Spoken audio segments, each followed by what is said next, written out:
Anabolic steroids. Are you comfortable sharing what you're on today? I'm not a good person when I'm on those drugs. Like, I would walk out of my house to go to my gym, and it was this beautiful sunny summer day, and I objectively knew it was gorgeous, but couldn't feel the beauty anymore. I just felt like outward manifestations of rage. People will say, hey, you should do this, and you want to purposefully tell them no. And you know it's wrong, but it feels right. Ozempic, semaglutide, tirzepatide. The primary way through which they work is they reduce your appetite. Then you can lose a ton of weight and get way healthier. But they do all kinds of really cool shit in addition to that. These drugs, they are literal life extension drugs. This is not speculative. They actually have old people taking them and they die less.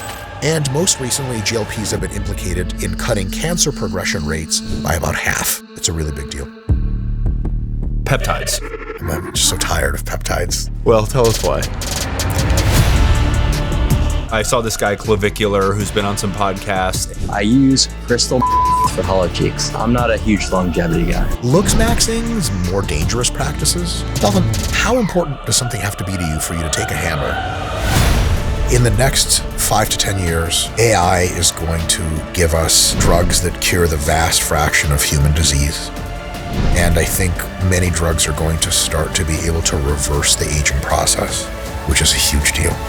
What do you think would blow people's minds the most?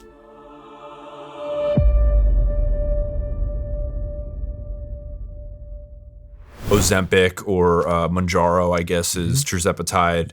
Yep. Tell people about, again, these things, like, you know, from an uneducated, high-level perspective in my own, these things have kind of exploded onto the scene over the past couple of years. And just anecdotally, I know a lot of people that take it now, and I didn't prior, and it seems to be more and more ubiquitous than it used to be. So explain to people what these things are. Yes.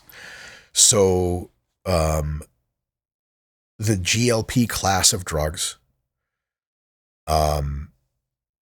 is basically... These drugs function like the GLP molecule, which is produced naturally, but they're modified in certain ways that allow it to exert effects for much longer and much stronger than the natural GLP secretion. And what they do is affect a crap load of body systems.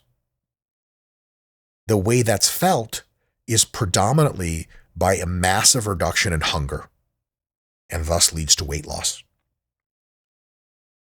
The mechanism of action also involves slowing down the gastric emptying, like how quickly your stomach empties into your intestines. And that can lead, if you don't have a healthy diet and if you don't reduce your food intake, and even if you do sometimes, to an increase in indigestion, heartburn, nausea, diarrhea, etc. If you take that GLP-1 core and you clip a GIP agonist on it, it's another gut hormone, then it massively reduces the side effects, but helps have other beneficial effects. If you take another part of the chemical, and you put on a glucagon agonist, something that mimics the glucagon hormone, it increases the amount of calories and fat you burn just at rest. And there's a bunch of other really cool shit. So GLP agonist by itself is semaglutide, aka Ozempic. GLP-GIP dual combo is tirzepatide, aka Mounjaro and Zepbound. And then retatrutide is still in trials, but it's that triple agonist. And these drugs, the primary way through which they work is they reduce your appetite, and then you can lose a ton of weight and get way healthier. But they do all kinds of really cool shit in addition to that. Most of their side effects are increasing your health in other ways. So tirzepatide, for example, is massively anti-inflammatory to your whole body in a way that they've never seen any other drug function.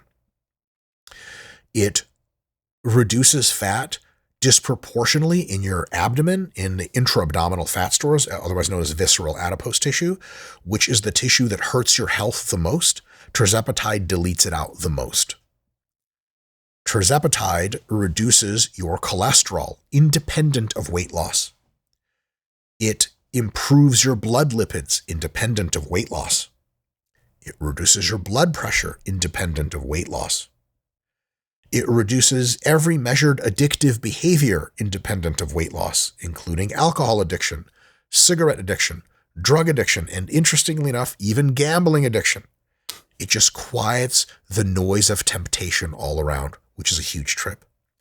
It also decreases neural inflammation, and recent literature suggests that it conserves brain function into older adulthood and fights off to some extent Alzheimer's progression. The most recent research on GLPs showed that they are literal life extension drugs. This is not speculative. They actually have old people taking them and they die less. And most recently, GLPs have been implicated in cutting cancer progression rates by about half. There are still other benefits that we're just learning about.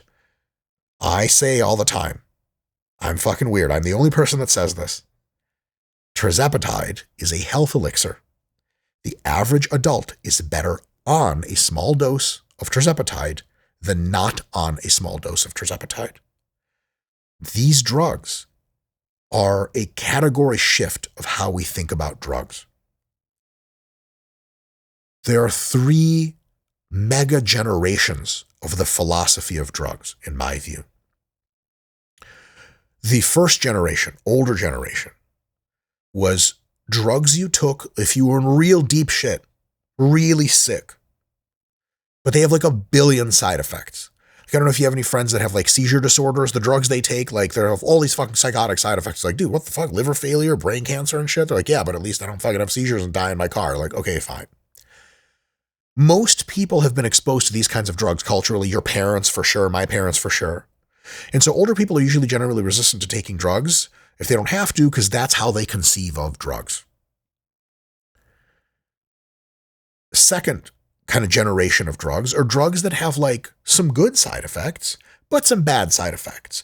And it's like nuanced whether or not you want to take them. Maybe you do, maybe you don't. Conversation with your doctor type of drugs. We're entering a new era, the third era of drugs, where there are drugs like tirzepatide and, for older adults, testosterone replacement therapy that most people are better off on than not on net.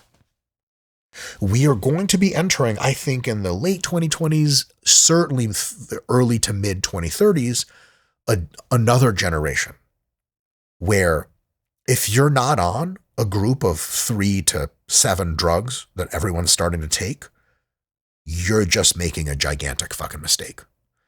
The equivalent of going to the hospital with a gaping wound that's looking real purple and being like, do not administer antibiotics to me. They'll be like, you're going to die. That's inevitable. But tirzepatide, semaglutide for sure, tirzepatide in a huge way, and then tons of drugs and trials now, are the beginning of this third wave of drugs. And it is my job as a scientifically literate person to tell people this is a wave that's coming, and you're going to want to be on these drugs rather than not be on these drugs. Absolutely only with a doctor's guidance and prescription. But nonetheless, we're entering a phase where drugs are more enhancing than not enhancing. That is that's pretty crazy. That's a pretty crazy fact about you think that people are better off on than off. Like that's how much of a health elixir it actually is. And I think that, again, your new book that's coming out probably around the time that this releases is, dude, we'll get into it, but it was crazy. It was like reading a manual for the future. If somebody picks it up one day and they're like, okay, these are all these things that currently exist. How do I leverage them? What does the world look like? That was one of the most interesting parts, is the downstream effects and the way that social dynamics you think are going to change. Yep. So let's get into it. But before we do, the current stuff, have you taken any of the GLP agonists? I'm on tirzepatide right now. I do not come off of tirzepatide. When I do fat loss phases, I add retatrutide on top, but I never come off. 5 milligrams of tirzepatide until you tear it from my cold, dead hands. or unless a drug comes around that's better. And really quick, for those that care, yes, retatrutide has amazing benefits. Yes, in some ways it's better than tirzepatide, but it raises your metabolism and heart rate substantially. And so we don't yet know if it's a thing that's better taken short term to lose fat and then tirzepatide to maintain, or if it's a thing that you can maintain for a long term and it actually keeps making you healthier. Retatrutide has another benefit. It actually burns fat around your liver so well, they have no equivalent for it. It was hypothesized only as a drug that was going to cause weight loss. It had accidentally more or less cured non-alcoholic fatty liver disease by accident. They're like 80% of one cohort or something had no measurable fat liver after a whole like bunch of weeks on it. And they were like, what the fuck? It just surprised everyone. It turns out that when you're on retatrutide, you get, especially if you're in a caloric deficit, which is easy because retatrutide shuts down your appetite, you're going to feel like have way more mental and physical energy. And you're like, how? It turns out that energy is literally made by burning off your liver fat, which makes you insanely way healthier because fatty liver is like, oh my God, correlated with like 10 different health problems. So Reta is amazing, but tirzepatide is so research-based and so sustainable. I'm always cooking on that shit, man. It's amazing. So as far as semaglutide and tirzepatide, are there, or what are the side effects if there are any? So there are side effects that are mostly gastrointestinal side effects. Heartburn, nausea, diarrhea, and if you eat a shitload of food and you have a real bad time, gastroparesis, where your stomach throws up two middle fingers, stops digesting things, you have to go to the hospital and practice your blowjob skills as they put tubes down your mouth to fucking pump out the food, which is not a fun time as far as I know. These side effects are real, and they will affect a small but significant fraction of people, annoyingly.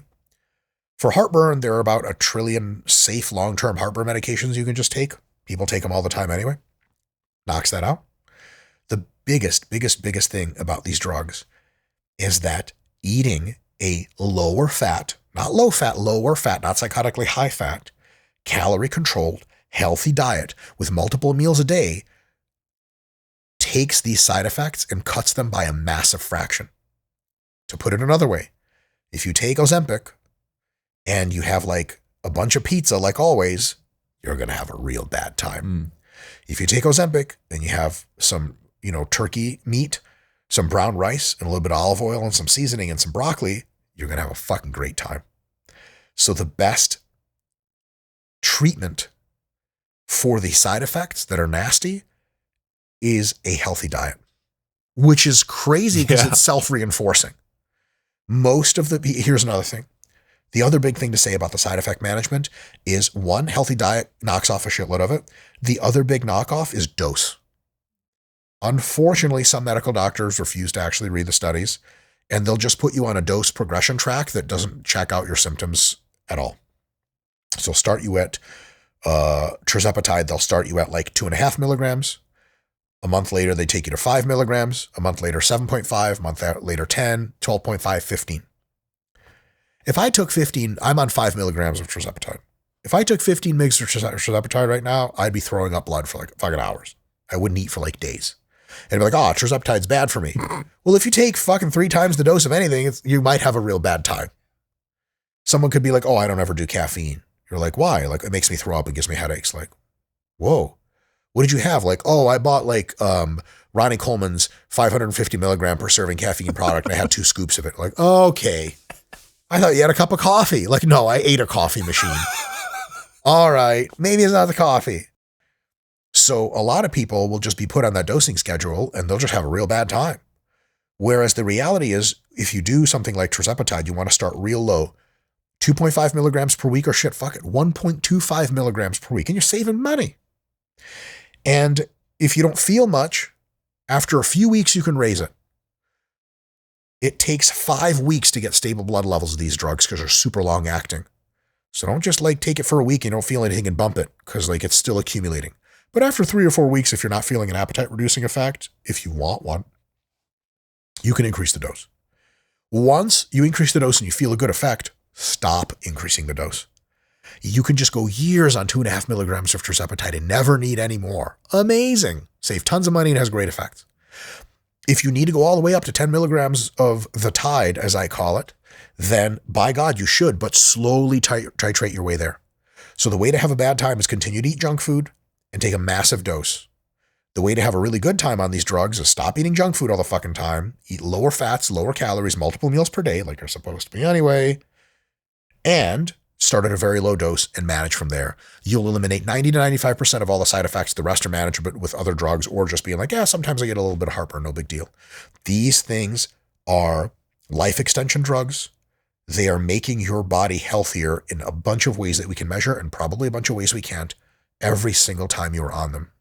It's a really big deal. And then you mentioned TRT and HRT, which again, anecdotally has become a lot more of a thing over, not as recently in my view as the Ozempics and stuff like that, but definitely become a lot more of a thing. People are talking about it. People are getting on it. And I think that there's a difference between actually replacing the testosterone that your body doesn't produce anymore because you're past the age of that production number, whatever it is, and just like basically doing a fucking cycle because you can go to these companies now that just send it to your door essentially. So what do people need to know about what the difference is if they should look into doing it? Like, what do people need to know?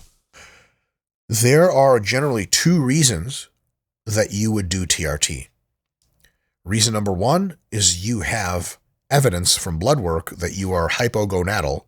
You produce much less testosterone than average or below the cutoff of what is considered normal, and then you're technically hypogonadal. Hypo means less than, gonads means balls. You got little baby balls. The nurse reads your results. She's like, ooh. You're like, bitch, I saw that. But my dick is also small. Substantially small. Go anywhere. Yeah. At least it's balanced. She's like, I love a man with balance. Let's have sex now. Is that how nursing works? That's how that works. That's how it works. So if you have low levels of testosterone, that makes you the beginning of a conversation for candidacy for testosterone replacement therapy.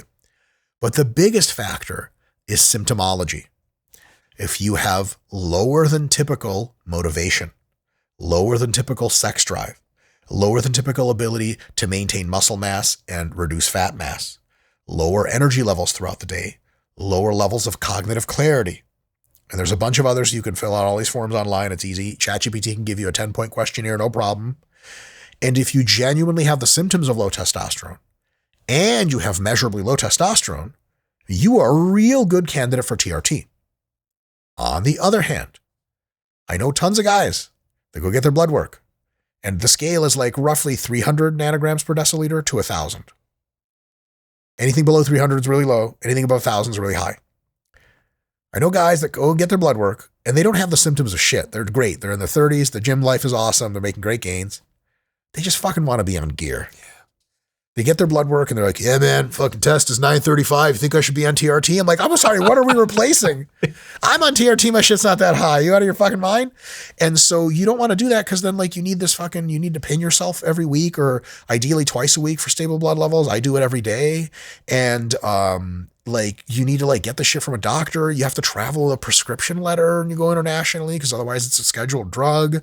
And like if you stop shooting it, you feel weird. Your nuts shrink. You have to like take other drugs to make sure your nuts don't shrink most of the time. If you ever want kids again, you got to take a bunch of other different drugs to keep your nuts active. It's like, why would you like do some shit way out of your way, like completely artificially if you get it naturally anyway? So TRT has to be like, there has to be a need. Now, that all being said, there's a big, I think, philosophical anchor to this, and it's the following.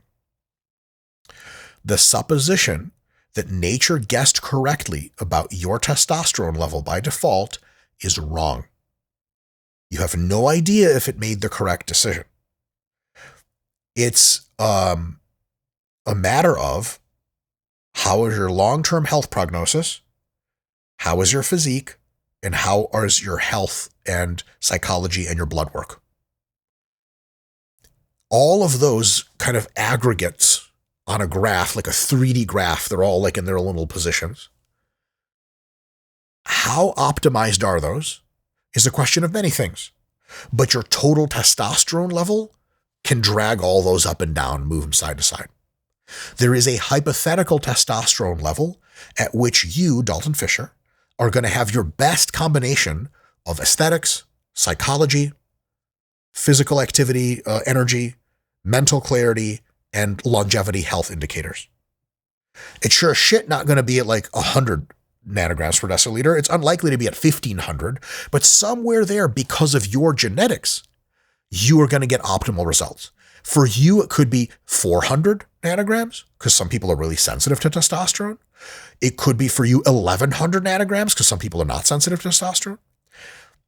So TRT, once you're on it, a big deal is not just to accept whatever number your doctor initially told you and be like, that's my TRT number. It's to check your blood work, check how you feel, check how you look, and consistently reevaluate to see if you want to take a little bit more, a little bit less, wait a few months, redo blood work, redo your assessment of how you feel and look, and try to get yourself into a range of like, man, this is pretty good. For me, for my TRT, I need 150 milligrams weekly of testosterone, and I'm feeling fucking pretty wacky. If I have much more than that, I'm more jacked, but I'm pissed. And if I'm much less than that, I'm less jacked and just don't care about life at all and just mope around. But that's not the same number for everyone. And so the idea that your body can just guess correctly or the doctor can guess correctly off an N of 1 is completely fucking stupid. So you should be trying to optimize. And notice I said like every few months. And once you find a good level, you can go years without touching it. So I'm not saying every week you gotta fucking try to do this and that. Just every now and again come around to the idea that like what you need is a moving target, or at least could be a stable target. You just haven't found it yet. Your best combination of blood work, how you feel and how you look, and activity-wise, joint pain, etc. That's what you should be going for. The assumption that nature guesses correctly is just dead on arrival. One of the craziest things is like, I understand where people are coming from on this.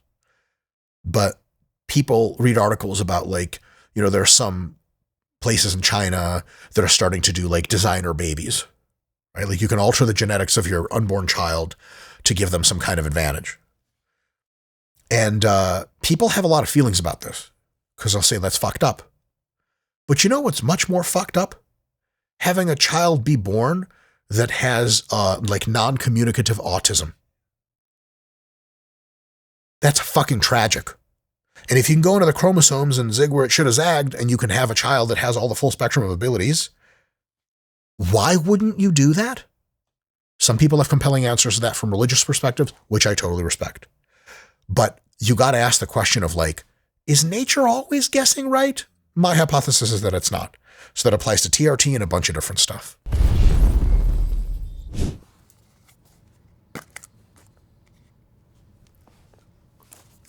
Oh, what's up, guys? This podcast is brought to you by Ultra Pouches. Lately, I've been leaning way too heavily on caffeine and energy drinks.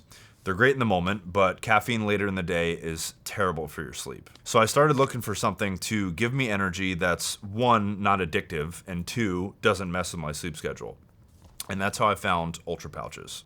So Ultra sent me some product to try, and I think it was within 3 days, I reached out to my ad agency and I said, can you have them send me as much as they can? Because I know that I'm gonna run out soon. That's how much I liked it.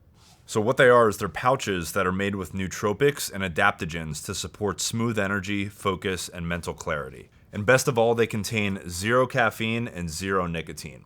So I'll just pop one in right before I'm about to sit down to do a bunch of work, and I don't have to worry about any crash, any jitters, or, most importantly, creating a bad habit that I'm gonna get myself addicted to. Blue Raz is by far the best flavor, and it's not up for debate. So Ultra, if you're seeing this, palette, Blue Raz. Ultra is the ultimate guilt-free pouch, delivering instant focus and mental clarity without nicotine or caffeine. New customers can use code Dalton to get 15% off at takeultra.com. That's takeultra.com for 15% off with code Dalton. After you purchase, they'll ask you where you heard about them. Please support the show and tell them that we sent you. This episode is brought to you by Plod. If you've watched this show before, you know that the interviews that we do can go up to 6 hours or even longer sometimes. And weirdly, when it's over, it just feels like a big blur. And a lot of the times I forget entirely what we talked about until I go back and watch it when I edit it. So that's why I started using the Plod Note Pro. As you can see, it's a credit card thin AI-powered recorder that either sits in your pocket or, in this case, right next to me on this chair. And when you're done, it gives you a full summary of the conversation that you just had so you can go back and remember the important parts. There's even a feature called Ask Plod where you can literally query your own recordings and say, hey, what did we talk about when we were discussing X, or what did we decide? And it pulls the answer for you. So it's basically an additional brain for your conversations. So if you do any kind of long form meetings, calls, or even just have conversations that you need to remember, this thing is a game changer. No more scrambling to take notes and having to tune out for half the conversation or go through an entire recording just to find one thing. So if you head over to Plaud.ai and use code DFP10, you'll get 10% off of a Note Pro right now. That's PLAUD.ai and code DFP10 for 10% off the Plaud Note Pro. Yeah, I mean, I think on that one, I don't want to go down that. Maybe we can when we talk about this, about the book and stuff. But it's like, I think a lot of people have that opinion. You know, it's like, oh, if we don't have that kid born with, you know, severe autism, then there's, you know, it's like until it's your kid, until it's you, until the suffering is like, is that what you want? Then it's like, okay, the answer is a little bit different. But anyway, not to go down that rabbit hole, maybe until later. But as far as the like finding out what that optimal number is the only way to do that to get your levels checked and then actually start to like get on testosterone to kind of check out, like figure out what that is? Two things. First, you need to like be a candidate for getting on testosterone. Like if your levels are good, you don't have any of the symptoms of TRT, you just don't need to get on testosterone. But once you're on TRT, then you can experiment. I would experiment in the following way. I would start at a lower dose. Your doctor will typically always give you a lower dose to start with. Check how you feel, check how you look, check blood work, run that for at least 6 months. And then if you're like, ooh, okay, blood work's like my test is still kind of a little low, there's more room, and I'm not as jacked and lean as I want to be, and a bunch of the other things like this is on the low end still. What I would do next is go substantially higher. Like if you're on 150 mgs or let's say 100 mgs a week. If you're on 100 milligrams a week of TRT, then I would say go to 200 next. I am not a medical doctor. You have to parse this through your medical doctor. But remember, it's a conversation with your doctor. And your doctor, a lot of times, if you make a convincing point, it's going to be like, yeah, that sounds great. Why not 150? Because if you go to 150 and things get a little bit better or things don't really change, you don't know much. But if you go to 200, it's a little bit more extreme. And if things are like a little much at 200, you know something very important, super important. You know 200's too much. You know 100's not enough. Man, the fuck, dude, you got it figured out. 150 is probably going to be somewhere 150, 175, 125. You're golden. You're building that knowledge of what the spectrum is. But if you go to 100 first, then you go to 150 and things get better, you have to ask like, well, wouldn't things get better at 200? So like you have like more experimentation to do, which is frankly annoying. So if you could start at a lower end, then try a higher end. And if it's really great at the higher end, maybe you could go higher. That's just the correct answer. But ideally at the higher end, you're having not so great a time because it's too much. And then you know something awesome. And then you can be really confident when you're on 150 later. Someone's like, why not 250? You're like, because 200 was too much. Okay, so lastly, just to wrap up on testosterone. So again, this could be very bro sciencey, and like this is why I'm asking the question. But two of my friends who did testosterone cycles when we were a lot younger, I think maybe like 22, 23 years old, something like that. They had this. It was like because I knew them before, and I knew them obviously when they took it, and they had this like aura about them. Man, it was weird. It was like. It's honestly hard to explain. It came off as like a confidence sort of thing, happier, more present and in the moment, just more like vivacious, yeah, full of life. Is that a thing? Yeah. Oh yeah. That's like testosterone is what causes that. You can have too much of that and then you're like, but it's definitely a situation. Yeah. I mean, testosterone is a hormone which is expressed much more highly when your team wins the big game. Literally, when you're a fan and your team wins, your testosterone levels are higher substantially for a few hours. How do you feel when that happens? I mean, psychologically you feel good for a bunch of other reasons, but testosterone's a part of that. You feel empowered. And so when you're on TRT and you have a proper amount of testosterone compared to not enough, you feel more confident. You feel like you belong more. You feel like there's this pretend number of challenges in your tribe to your alpha maleness, and you won most of them. Here's another thing.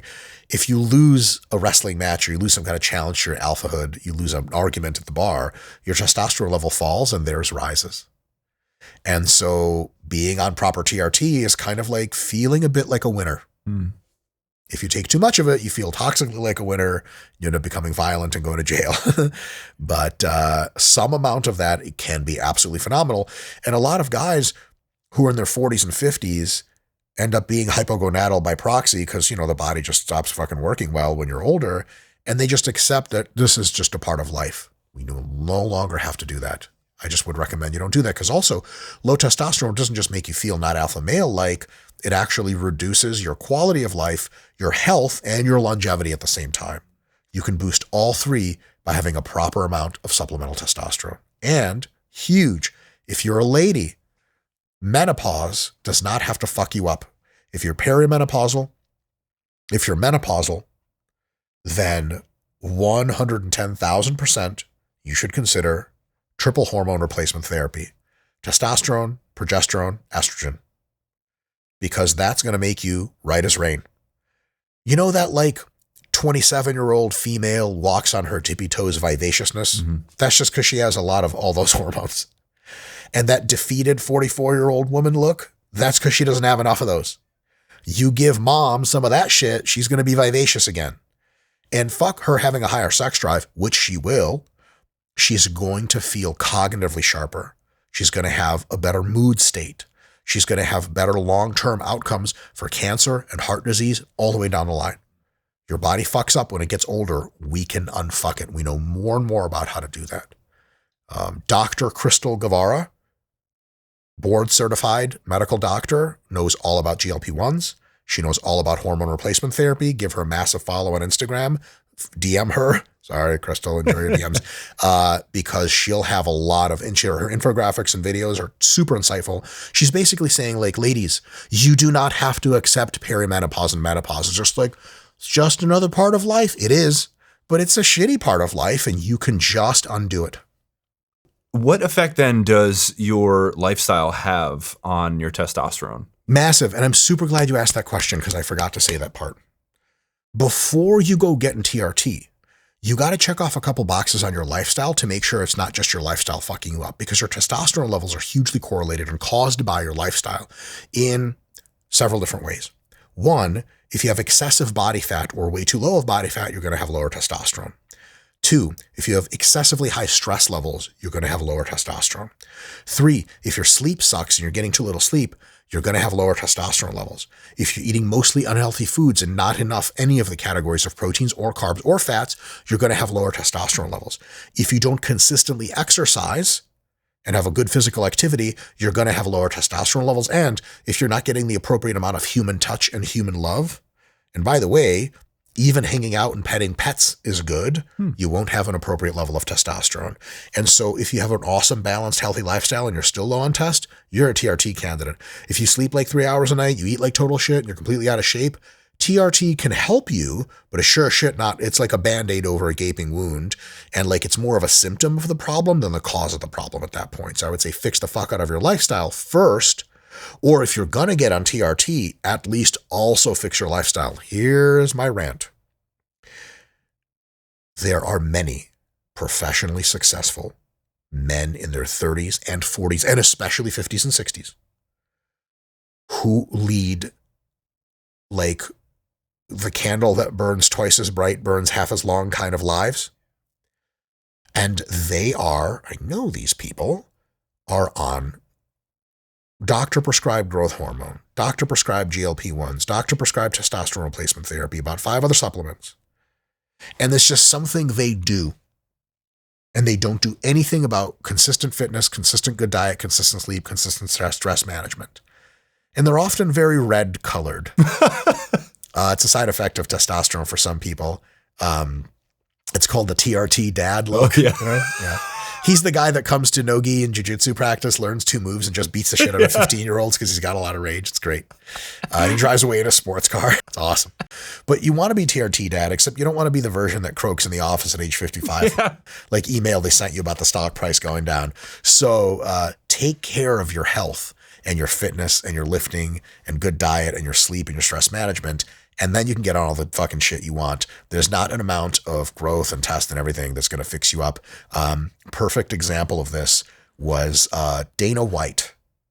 Dana White got with some folks and they helped him optimize his lifting and his diet.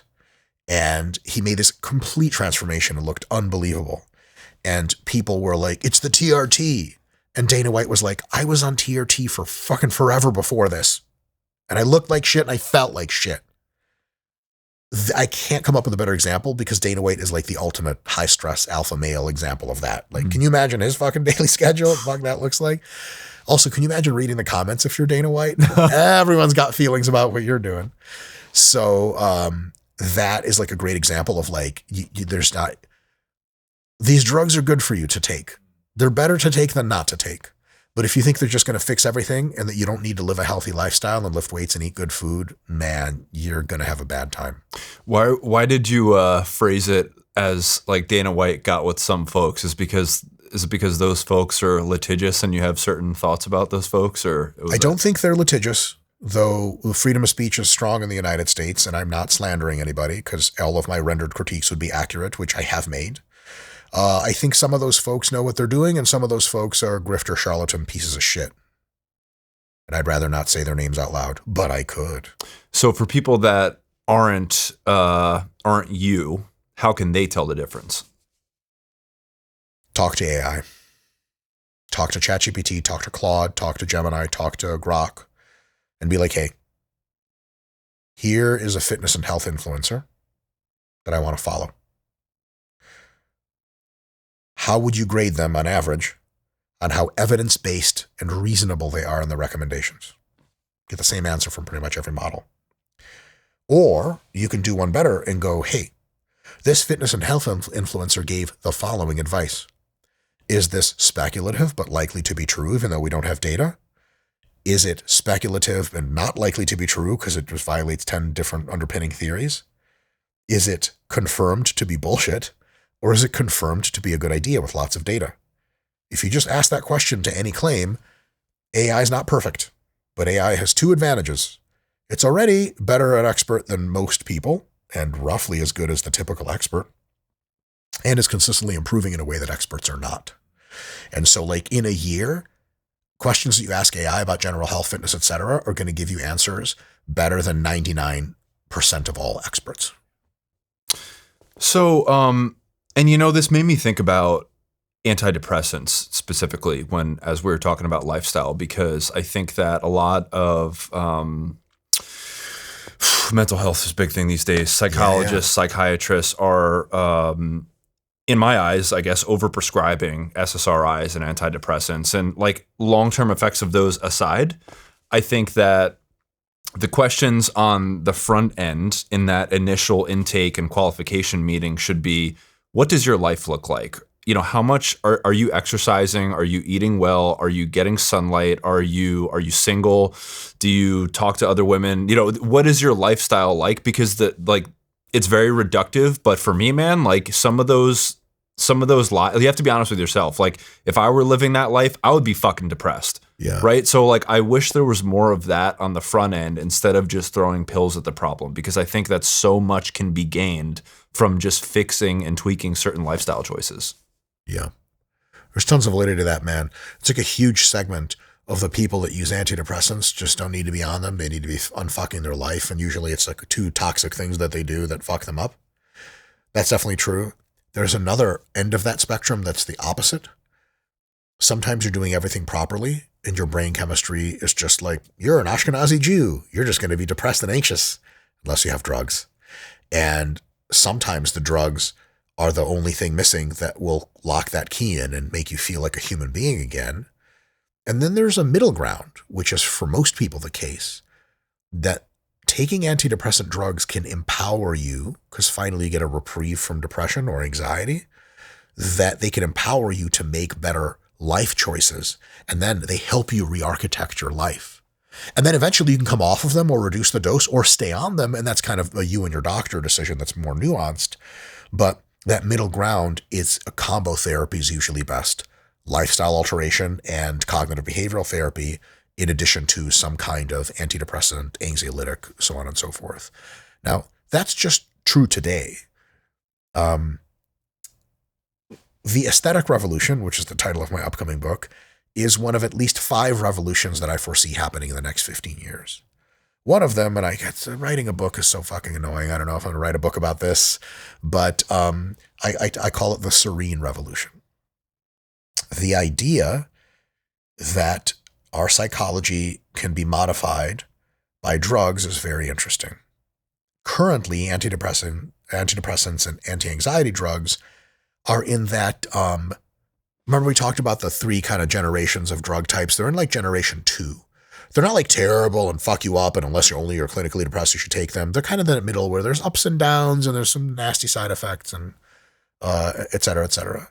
But there are now drugs, an example, let's see offhand, Gepirone, I think it's called, that are very selective. And they don't have the typical appetite and sex function downsides of older antidepressants, but they're very powerful antidepressants nonetheless. There is going to be a time, I think it's going to happen late in this decade or early in the next decade, where the first several drugs are going to come out that have way more positives than negatives, and some of the side effects are going to be even more positive than we thought. But these are going to be psychiatric drugs. I think these drugs are going to change the world in an unbelievable way, because I think these drugs will be taken by most people, and then most people will have no semblance left of depression whatsoever or anxiety whatsoever. And it's going to be the Serene revolution, because most of us will be, compared to how we live today, serene. You look around, just go to the mall or the store or the airport or the park and ask yourself the question, how many of those people that I see are not having a good time in their head? The answer is like half. That's an injustice, and we can fix that with pharmacology. And I think in the next few years, we will. And then I think it's going to be one of these things like with tirzepatide, where most people should probably be on it. Most people should probably be on those drugs too. And when people are going to say, but wouldn't you want to fix the root cause? Yes. But your ability to fix something is much better when you're not crippled by massive anxiety and depression. Have you ever thought, man, I really would change my life, but I'm just not depressed enough to do it? What the fuck does that even mean? People who have low anxiety and depression are typically just more efficacious about organizing their lives in a better manner. Anxiety and depression are debilitating. And if and when we get drugs that have very few side effects that massively almost cure anxiety and depression in most people, we're going to be living in a completely different reality. Twitter sure shit going to look different. People will be bitching less. Big deal. Okay, so just to wrap up on the current day stuff, peptides. Yes. I'm just so tired of peptides. Well, tell us why. Just one reason. I get 2 kinds of questions, both of which are hilarious at this point because I get them so much. One is, what peptides do I take for muscle growth? The answer as of early summer of 2026 is there are no peptides that reliably cause robust muscle growth. They just don't exist. Some of the morellins, any drug that ends in morellin, there's like 3. They help your body secrete growth hormone. But most bodybuilders will tell you that when you start taking growth hormone, it does not just add slabs of beef to your body. It helps you stay leaner as you use testosterone and anabolics to gain weight and resistance training and high protein diet.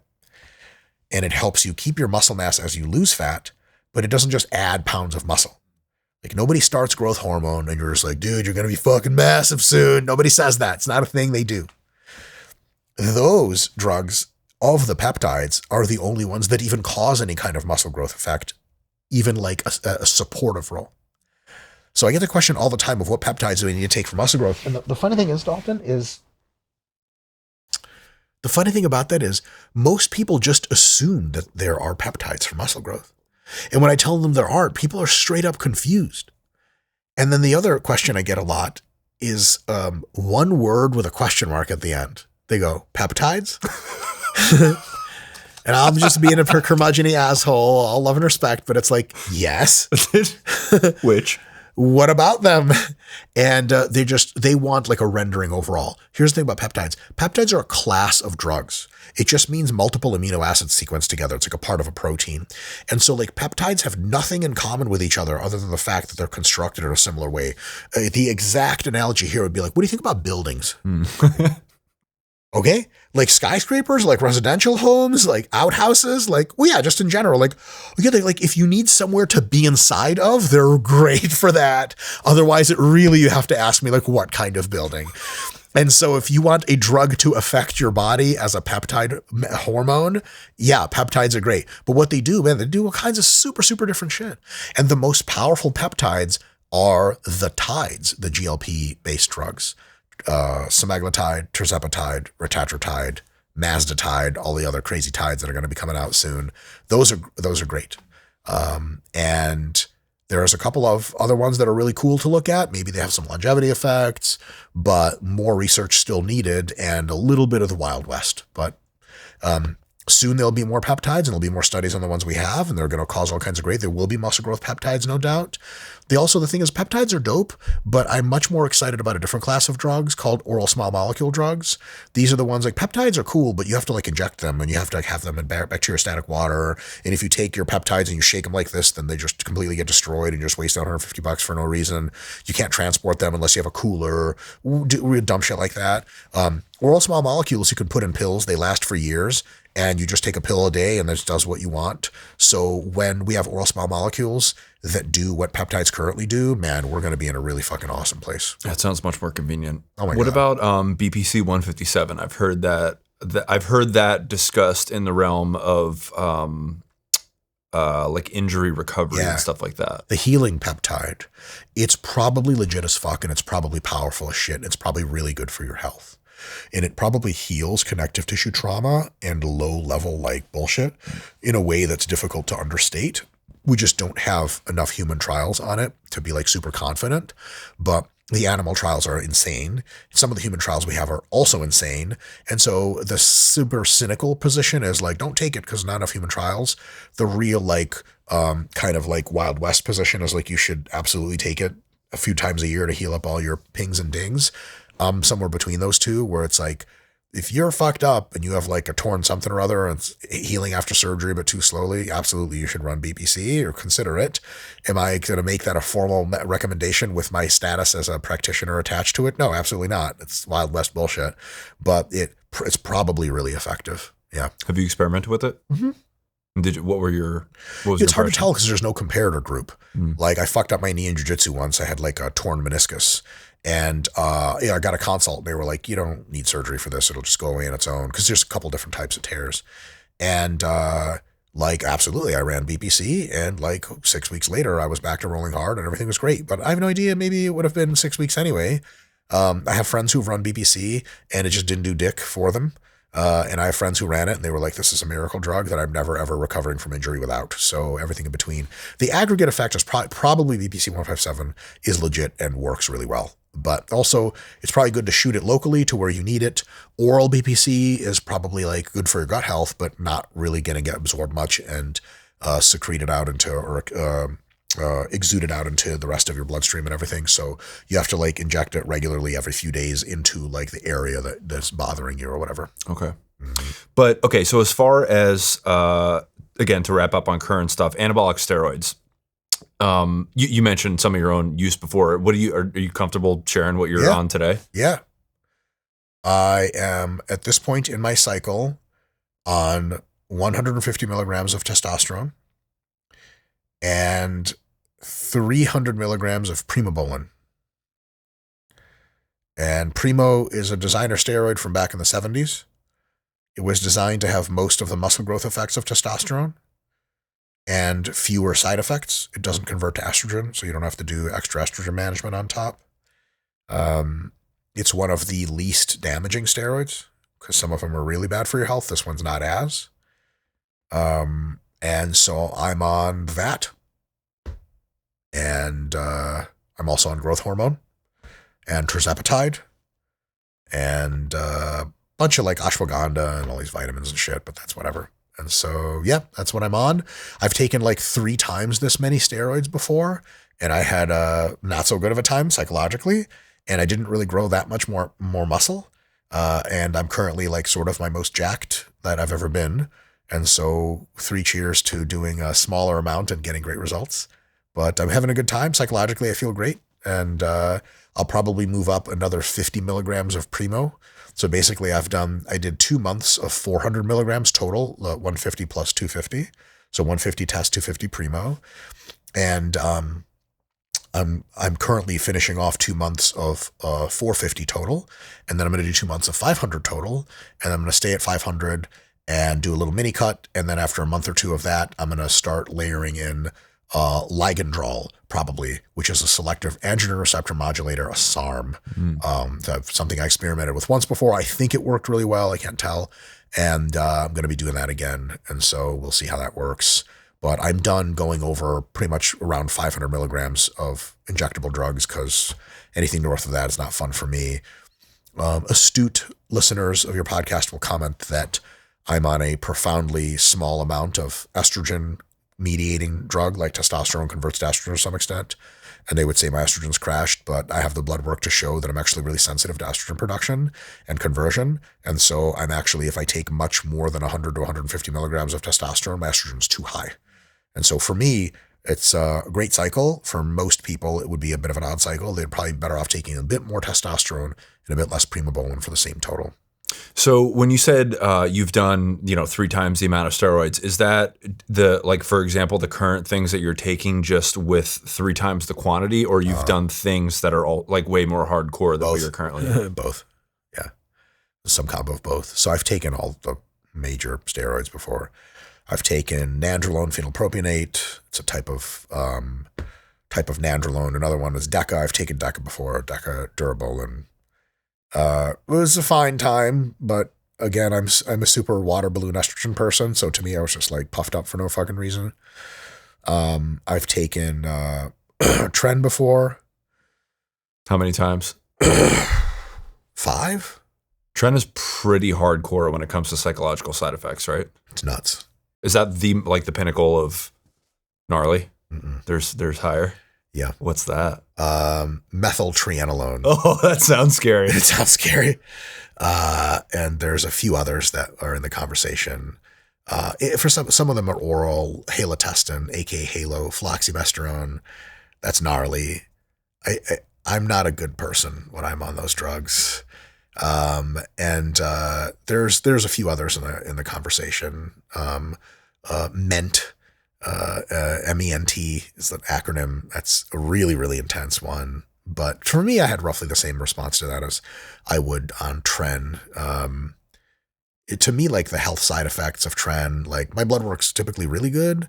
With Tren, it was still good, but not as good as it could have been. I never took a lot of Tren. For me, the psychological side effects are really, really nasty. Tren does make me very horny, but it also makes me very angry, mostly at myself. And it's not a fun time. It makes me super, super anxious too, which I fucking hate. So Tren, now for me, Tren works like crazy as far as physique outcomes. I mean, it just like transforms my body. It just burns fat and builds muscle like crazy, crazy amount. But I can just take more Primo and more test and have roughly the same effect with not as much downside. So to me, it's not a thing. Some people tolerate Tren really, really well. They're in the minority, but they exist. For me, it was not a fun time. Yeah. So when you say anger, how would you, is it just like a general like seething at the world, or is it more nuanced in like the example that comes to mind is like taking things personally and stuff like that? You know what I mean? More nuanced at lower doses, less nuanced at higher doses. I also took it in the context of contest prep.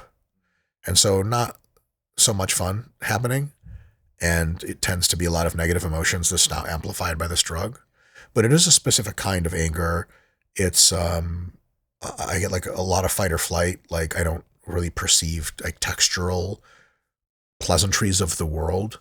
Like I've said before on another podcast that like I would walk out of my house to go to my gym and it was this beautiful sunny summer day. And I like objectively knew it was gorgeous, but couldn't feel the beauty anymore. I just felt like outward manifestations of rage. Like, it's like in Dragon Ball Z when you ascend to Super Saiyan, you have that aura. All you can see is the aura. It's like that, except the aura is kind of toxic. You feel evil. A lot of recalcitrance. Like, people will say, hey, you should do this. And you want to purposefully tell them no. Just to be a stick in the mud. And you know it's wrong, but it feels right. Like the idea that like if you're on trend, if I'm on trend, and I watch a scene from a movie where like middle school bully like pushes a little kid up against a locker, like I just desperately want to be that little kid. But what I would do to that bully would be like, the courts would be like, how is this, like what maximum security prison do we put this kid in so we can test what the fuck is wrong with him? Shit like that. And like, it just gets so tiring to feel like that all the fucking time. Everything seems like a personal challenge. Like, how dare they? And like, how dare anyone? How dare anything? It's super fucking lame. There's a lot of people that walk around on tren and other drugs that don't know that that's happening to them, and that they just like actually let it out into the world. So I never really I don't ever lose my cool. I never screamed at anybody. Did I feel like it? Yeah. Oh yeah. All the time. And it just gets super old because I'm like, I'm doing this to get more jacked. I didn't want all these dumbass feelings. Because also like, to me, the people that I look up to the most are like wise, Zen, smiling, serene Buddhist monks. I don't want to be an aggro idiot. Like, if you like the Hulk a lot as a character, hey, that's what Tren does. But also fucking funny enough, like in one of the Avengers movies, they asked like the Hulk, like, what's it like to be the Hulk? And he's like, it feels like you're a raw nerve. You just feel everything more. Like pain, anger, everything irritates you more. It's like, yeah, that's fucking Tren right there. So you don't turn green, you do turn red. That's called a Tren tan, by the way. Tren tan. That's when you see a guy in February and he's like beet red. You're like, on test prep? He's like, yeah, man. Oh, here's another thing. Like, if you take enough androgens, you become more male-like, toxically so. And so, like, you know, the strong silent type thing of like women like to blab and talk about their emotions, and men are just like, man, so they have a pipe. You become more like that. And so when people want to talk to you, you just don't have as much to say. And that's cool if you don't have much to say. But if you like being a communicator and you really vibe on social situations, it's a thing. Another one's like anxiety. Like, I would be like in a movie theater watching the movie that I've waited to watch for like weeks. And my number one thought is like, oh, I wonder what I'm going to be eating after this. Oh, I wonder when I'm going to go to sleep. Like, it's just always thinking about the next thing. And that gets really, really, really, really old. Would not recommend out of 10. Dude, yeah, that sounds like not a fun place to be. Some people have a better time of it than I did. That's just genetic? Yeah. Some people have a worse time. Yeah. I think for me, you know, I've never taken any anabolic steroids, but there was a time when I was younger where I considered it, and it's because when my friends did their cycles, and I was like, "Wow, you look a lot bigger, and I feel this aura coming off you, and it looks pretty good, looks pretty cool." But I think the reason that I ended up not doing it is because I was, you know, scared of some of the other like cosmetic side effects as well. I was like, if I do this and I get a face full of acne and my hair fucking falls out, then that kind of negates all this muscle that I just built for this summer. So totally. Yeah. Have you experienced any of that? I never got really bad acne. My back knee is gross, but it's kind of been a constant. My balding was inevitable based on my family history. No doubt steroids made it go faster. I love the bald look though. Yeah, you look good with a bald head. Not everyone does. Not everyone does. My head is weird shape, but it's like a cool weird. I like it. And so I'm like, I fuck with it. But some people it does not work well for. They're going to solve the hair loss problem here in a few years for sure. There's already drugs and trials that solve it completely. But when they solve it, it is possible they'll get a head of hair, but unlikely. Because I could have already gone to Turkey and got the head transplant thing, but I just don't give a fuck, man. What I want is a drug that gets rid of all my hair, because then I don't have to shave my body anymore, and I can put it on my head. It's just like, I hate doing repetitive things. Like, can't we just solve problems permanently is what I was thinking. Like, every time I'm shaving, I'm like, why can't we just have a cream that ends this? This podcast is brought to you in part by Stash. You don't accomplish a mission by winging it. You have a plan, you stick to the fundamentals, and you stay disciplined when conditions change. Investing should be no different. That's where Stash comes in.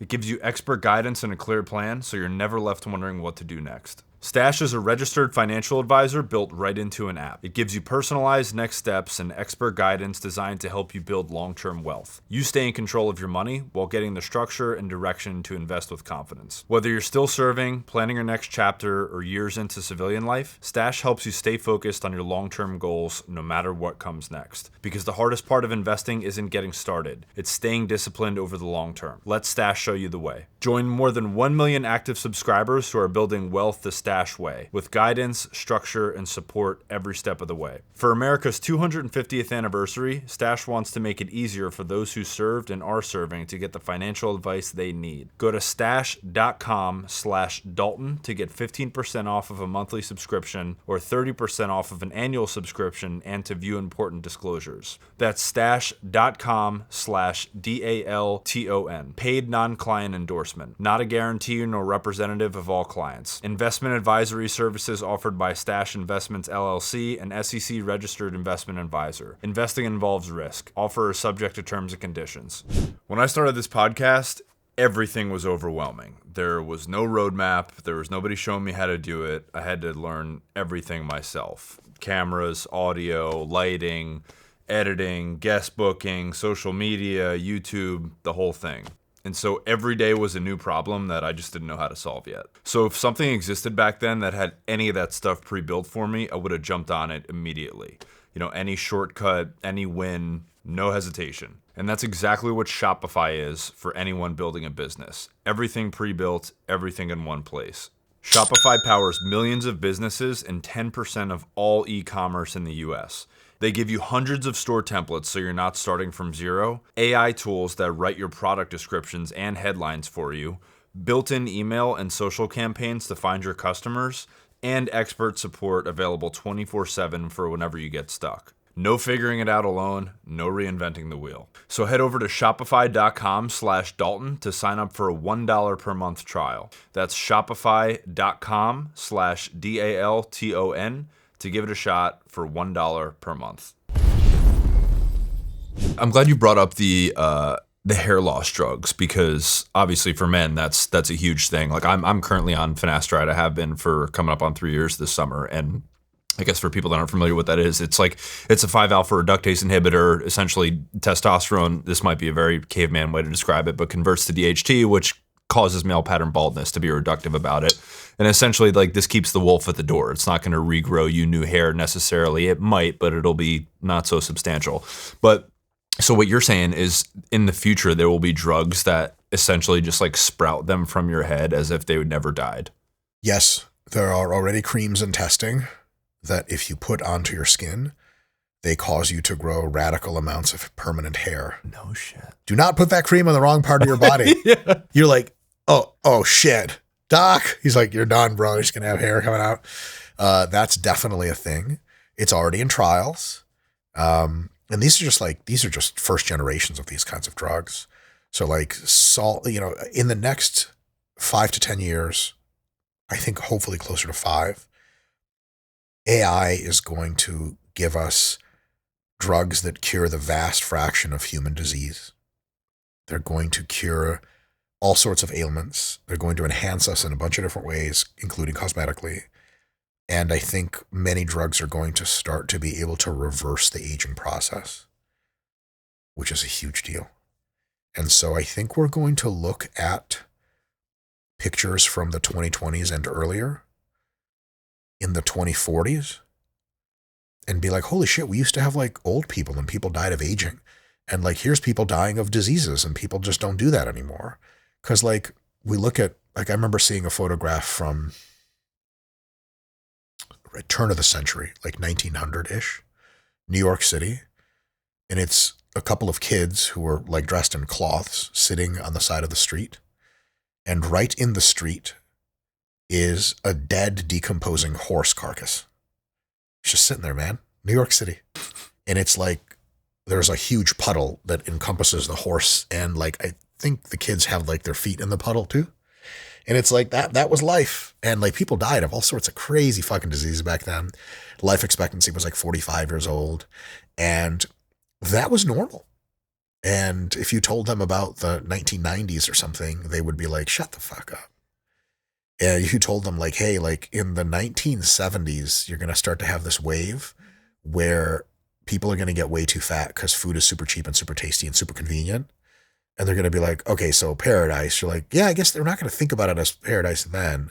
And they're like, okay, so rich people are getting fat. Like, no, only the poorest people get fat. They're like, what? Because you're telling me the poorest in society get fat in the 1970s on. Like, yeah, but then in the 2020s, we're going to cure that with drugs. They're going to be like, I don't even know what you're saying anymore. Because of the pace of technological progress being exponential, we're probably going to have like 100 years worth of technological progress in the next 10 years with AI. And so 2035 to 2040 is going to start to look like a completely different epoch of human existence than 2025 to 2030. And I know for almost a fact that this is going to happen. This is not some revelatory, like unique prediction. I'm not the first person to say this. It's rather conservative to say. But I have a super big passion for just kind of nudging people a little bit with my elbow, metaphorically, and being like, this stuff's going to happen. So I guess be ready for it or something, or at least don't be super pessimistic because shit's going to get really awesome. But also like, don't do anything stupid to die before your due time, because we might not be like croaking as much with age reversal and super safety measures and curing most diseases. Death is going to become way more rare and concomitantly way more tragic. Because if death happens all the time, it's only so tragic. You know what I mean? But if death is super rare, and it soon will be, every death is going to be this monumental loss that we all feel really deeply. One of the many philosophical implications of the fact that stuff's going to get a lot better really soon. So do you think it'll get to a point where humans are essentially with these drugs able to live indefinitely, or will there still be a cap? It's going to go in waves and phases. At first, people are going to be way less likely to die. Then people are going to be overwhelmingly unlikely to die. Then people are going to be almost certainly not going to die. But that's all through biological intervention. At first, advanced drugs, then genetic engineering. The thing is, the human body is fragile in the grand scheme of things. And there's only one body that you have and only one brain with no backup. I think the human body is going to be subject to cybernetic alteration. Like, people are going to start to replace limbs and hands and feet and various other things with bionic versions of that, machine parts. And then eventually I think the vast majority of people are going to want to upload their brain into the cloud to back up their mind so that they can not die on any kind of human timescale and become part of like the global machine cloud society. I know that sounds crazy, but I think in 15 years it's going to sound kind of obvious. And I think on basic principles, it's pretty obvious.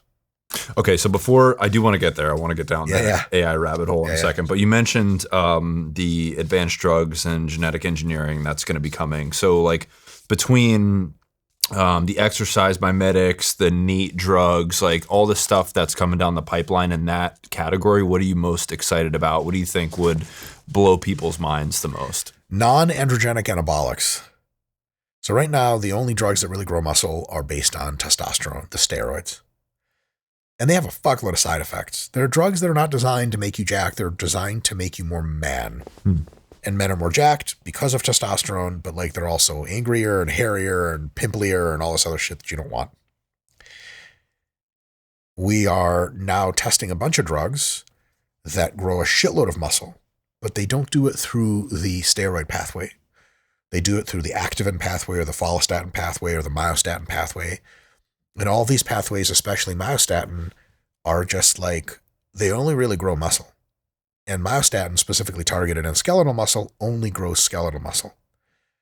And so they already have multiple trials of myostatin inhibitors, because myostatin's a protein your muscles make that caps how much growth is ever expressed.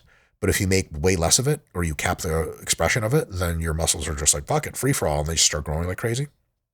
There's pictures of cows and mice and greyhounds that don't express or underexpress myostatin, and they're all super fucking jacked, even though they don't train. And so those drugs are already being tested in trials.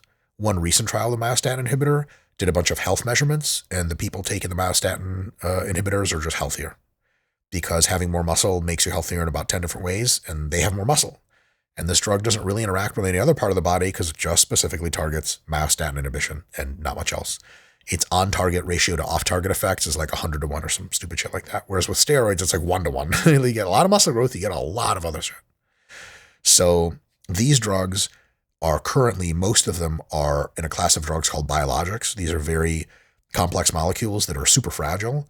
And so you can't even get them like in at home needle-borne form. You have to get them hospital infused once a month or 2 months. Fuck that. Like through IV, like, okay, no one's going to be abusing that drug. You show up before your pro bodybuilding show, like, they're like, oh no, what's wrong? You're like, I need the myostatin drug. I have a kind of flu that I have a tren insufficiency. So I know my body just stopped producing tren. What a tragedy. So eventually when these drugs are more like peptide hormones or oral small molecule versions, this is going to change an unbelievable amount about how fitness works. And so for example, old people suffer from sarcopenia, which is insufficient amount of muscle mass for daily tasks. This will cure sarcopenia pretty much.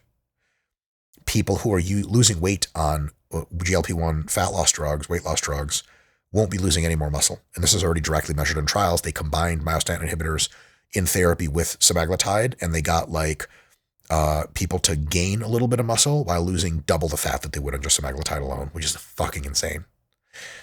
And so you'll have a complete revolution in that regard. This is going to blow up the hardcore fitness scene like crazy, because when more people are empowered to basically have good genetics, they're going to fucking go to the gyms and try to get even bigger biceps. Because like the drugs overall will burn fat and build muscle, but they don't work specifically at any muscle. So people are just going to be like, it's going to be a gym renaissance for hardcore gyms, fitness, physique gyms. For regular gyms like Planet Fitness, in which people just go because they just have to slog and do weights, they're going to have a serious business model problem, in my estimate, because once a ton of people are on these drugs, like, why would you go to the gym exactly? It's less clear. You're going to have just people looking way better, way more what they look like. And these drugs work super well with the GLP weight loss drugs, because the GLP weight loss drugs do risk a bit of muscle loss just on low calories, but burn tons of fat.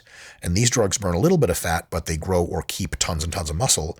You combine those together and you'll have like literally tens and hundreds of millions of people becoming jacked and lean for the first time ever in their lives. Enormous, massive health benefits too, because if you take one person with certain health maladies and you make them 30% leaner and 30% more jacked, you're eliminating the vast majority of their health maladies. Metabolically, it's going to pretty much almost cure metabolic syndrome, which is like the whole obesity, diabetes combo. It's going to almost completely cure it. It's going to be a huge deal. And that's happening in the next few years, very likely. And that's just the beginning.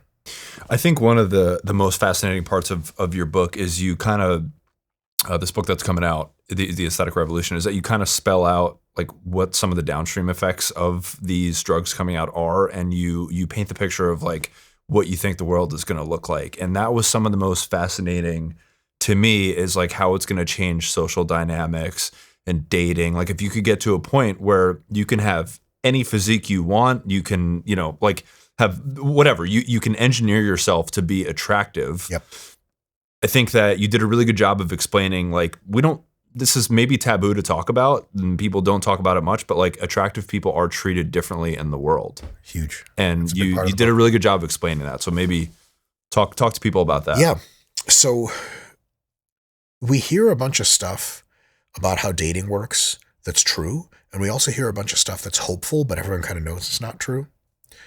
When you're dating, everybody knows that dating hot people is a real surface level thing, but it's fun. And you prefer to date hot people, but hot people that you're not compatible with, they get annoying real goddamn quick. And you're like, why the fuck am I with you? You're hot, but like, I just don't get along with you. Like, ugh. That's a good case scenario. The bad case is like, I fucking hate you. Get out of my life. So the other part is this. There are so many people who, for genetic reasons, have not attractive bodies, largely to do with excessive body fat, insufficient muscle mass, things that surgery can fix, shape of titties, waist reduction, loose skin from having lost weight, stuff that's like you just have to deal with right now.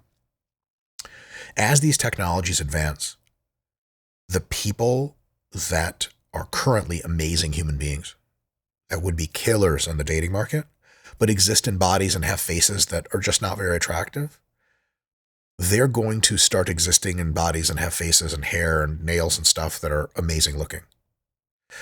And we will see a great equalization in appearance. Let's take an example from various services that capitalism has already made near universal. It used to be that if you had food delivered to your door pre-made, it was impossible. Like, it just didn't happen in the 1920s. Billionaires couldn't get it. In the 1970s, 1980s, you had to have money to that, like, for that to happen. Today, there's an epidemic of poor people getting DoorDash. Yeah. If you like have a girl over and you're like, watch this, I'm going to get us food, she's going to be like, what? Okay, is that a flex? I can't tell. In a similar way, it is no longer going to be a flex, and it's something that everyone's going to have access to be in an attractive body. And then two things will happen. There will be a magical rain of stars onto people who are always cool as fuck but never had the look.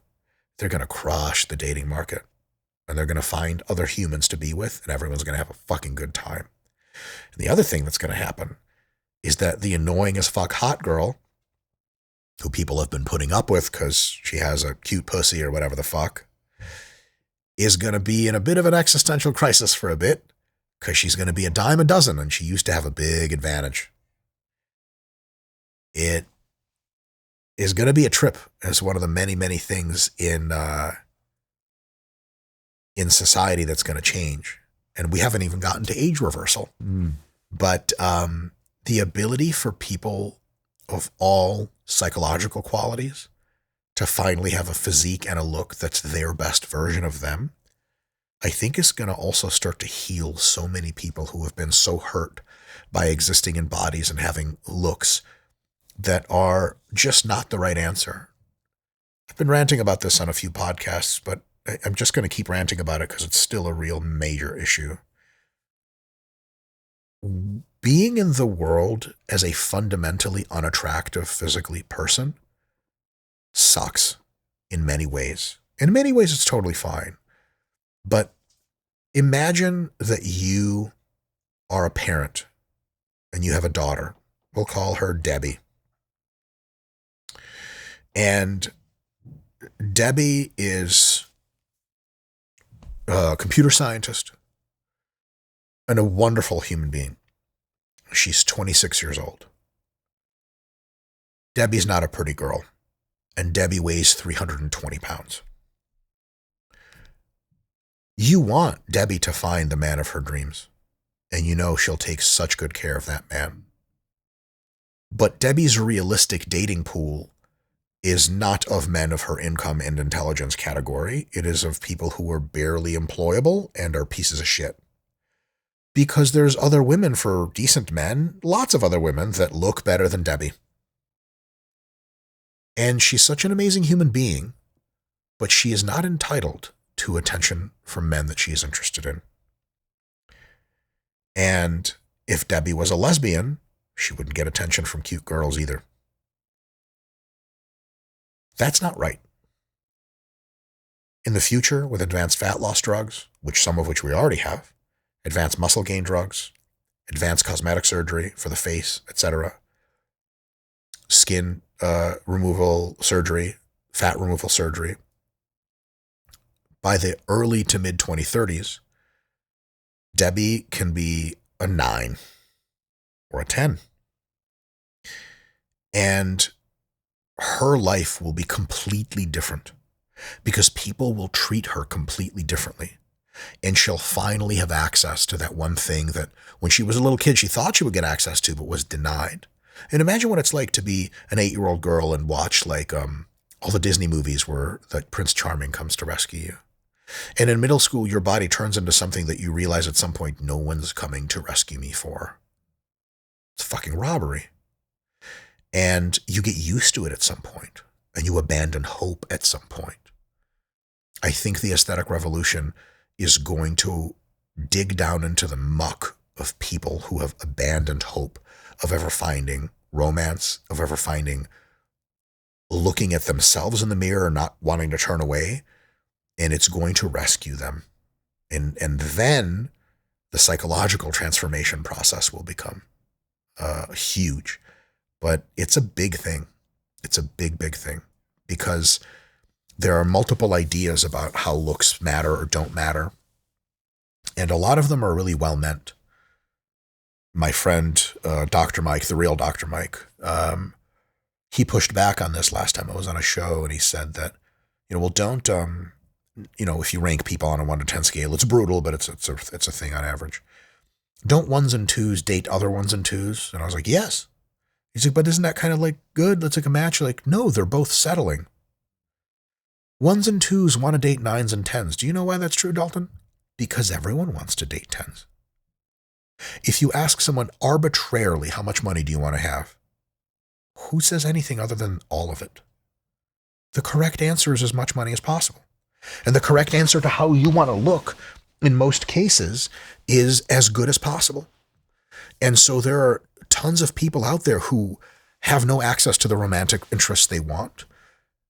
And there's a lot of copium being smoked. And when these tools of the aesthetic revolution, these drugs, these surgeries, a huge part of it is lifting weights and being active, which already tons of people have accessed.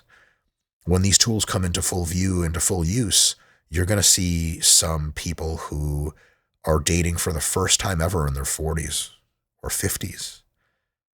And then we get to age reversal. So before we get to age reversal, because that's really fascinating too, there is, I think you've changed my mind on this, just listening to you talk about it, but there is a part of me that I don't like that looks at that and stigmatizes it, because it's the part of me that is like, I had to work for this, right? Like if you sit across from me today, jacked as fuck, and I know right off the bat, I don't even have to have a conversation with you. I know that you're disciplined. I know that you've made a lot of sacrifices, all the good stuff that comes with having to actually put in the work to achieve the physique that you have today. I think there's a part of me that, I just went to Miami. You were in Miami recently. I went to the pool at my hotel, and all these girls had BBLs. Oh, I love that look. Yeah, and there was a part of me that stigmatizes that, because I know a lot of girls that work their fucking ass off in the gym, literally, to build what they just bought. Work their ass on. There you go. I didn't even realize that was happening, but that happened. So anyway, there's a part of me that, again, that I don't like, but there's a part of me that comes up that stigmatizes that and says like, okay, what is like, great, there's another reason that we don't have to be disciplined, or you know what I mean? I don't know how to properly verbalize it. But no, you I don't think that it's right, job. but I think that that's what I feel. It's got a total element of validity, because you're trying to get two things out of people when you analyze them. One is, how hard does my dick get looking at you? Which is straight up just how you look. Because the BBL girls are like, whatever, I hate it because they didn't work for it, but they could get it. The other one is, your physique is an indicator of your dedication and your perseverance. There are two things that throw a little bit of a stick in the spokes of that. One thing, and it's got a ton of validity, by the way. One thing is, how much of their look is genetics versus effort? You could look at a girl that looks okay, but she has shitty genetics and grinds that ass. And you're just like, yeah, I guess she works out. No, you have no idea. She's poured it on. Then you can look at another girl who literally does not work out. There was a girl in my master's program who was a former cheerleader, very elite cheerleader. She didn't really work out. She's just physically active. But she would teach workout classes to make extra money. Her waist was like this big, bubble delts. She looked like a competitive physique athlete. She did not work out ever. She was just born perfect. And she was white. See, people listening, racist fucks. Every now and again, I'm a super big, this is going to come off all wrong. I love it. I'm here there for we it. go. I'm a big fan of the black body. And every now and again, You feel me? Shaniqua just looks like, how is this real? Like, how do you have organs in a waist that size? And why do you have bubble delts? And why is your ass made by God himself? And are your legs literally 8 feet long? How? Bro, Nigerians? Nigerians are magic peoples. They hack the whole fucking system. But I know a shitload literally of Nigerians that barely lift or don't even eat right, and they just look perfect. And they also, here's the thing about Nigerians, have insane work ethic. But that's why they're chemical engineers or they're going to med school. But you can't tell that looking at someone. So when you look at people and you're trying to assess how hard they worked or what they earned, it is by no means clear they earned any fucking part of that, because genetics is a humongous variable. Here's the other thing. When we get all this technology to people, all these medicines and surgeries, et cetera, and people use what they like, and then everyone starts to look really, really good, or almost everyone, you will no longer be able to assess how hard they worked and what they earned for sure. But that variable of assessing human integrity and work ethic will switch to other things. You're going to wonder, how educated are you? When I talk to you, what do you sound like? When I date you, how much is your life about being diligent and living as a person of purpose? You can't tell that anymore just looking at someone, but you're going to be able to tell on a first date. You're like, so what kind of stuff are you into? You're like, I don't know. She's sucking on her drink. She's like, I don't know. I just like 5, you know? And you're like, I need to get the fuck out of here. Versus she's like, well, you know, I wake up at 7 and I always train and blah, blah, blah, blah, blah. And you're like, whoa, this is like a machine. I love this bitch. So that judging people for their core integrity, it'll just be like one step removed outside of just seeing it. And so that's always still going to be there. And all of the effort, because, you know, they took the easy road. Cool. All the effort they used to put into fitness is now like a 10th, which means they can take their effort and put it into other things. How many fit people do you know that spend all their time on physical fitness and their minds are dog shit? They're just cunts. They're just pieces of shit. They're bad people. They could be spending time on psychological self-improvement, but they don't go to therapy. I don't have time for therapy. I'm at the gym 8 fucking hours a week. Maybe they could go to therapy instead. Maybe they could go to do group work. Maybe they could do meditation. Maybe they could read self-improvement books, and maybe they could become good human beings in their minds. They won't if they're committed to fitness, because fitness takes so goddamn long. But if fitness takes a 10th of the amount of time that it used to, they now have 9 more hours in their week to do self-improvement on a human psychological level. And then everyone's going to get better at that.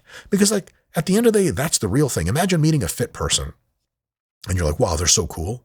And they're neither cool nor do they work for it. They just baller genetics and they're actually pieces of shit that are rude to everyone. And you're like, but here's the thing, Dalton. Everywhere they go, for people that think like you and I and judge people on that, this bitch sits down at a Miami restaurant and the waiter's like, oh, I bet that's a hardworking, diligent person. Wrong, wrong. She's a fucking liar. And so there's always that side of the coin as well. Does that make sense? Yeah. I forgot to ask you about Looksmaxxing.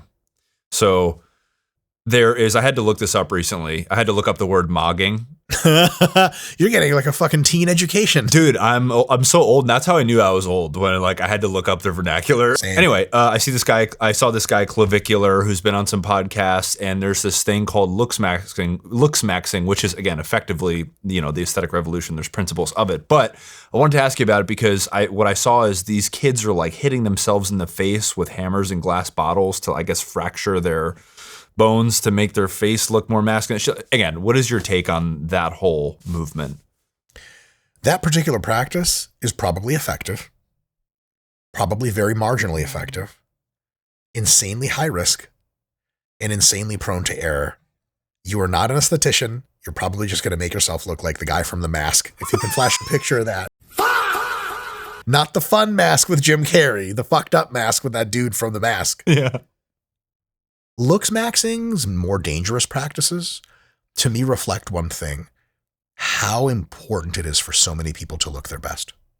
Because, like, Dalton, how important does something have to be to you for you to take a hammer and be like, time to beat myself? Like, holy shit. Very. And like most people aren't doing that. Probably a handful of kids will try it or some shit. They'll all put it on TikTok. It'll look like an epidemic when there's like 15 of them. But, you know, typical internet shit. You see one video of something. That's one of these things, like statistically, I'm always interested in people like, have you seen this videos of these people doing this? I'm like, how many? They're like, well, 3. I'm like, so how many people are actually doing it? They're like, at least 6. Like, wow. Oh no. Kids eating Tide Pods everywhere. Yeah, everywhere. Right? Except it's one in 10,000 kids. Like, how the fuck is that an epidemic? Whatever. Except, in the 70s, 50% of all 12-year-olds smoked, but whatever. So smoking in the boys' room, man. That's what you did. So to me, it reflects this like huge, huge importance of aesthetics. There are way smarter ways to do things.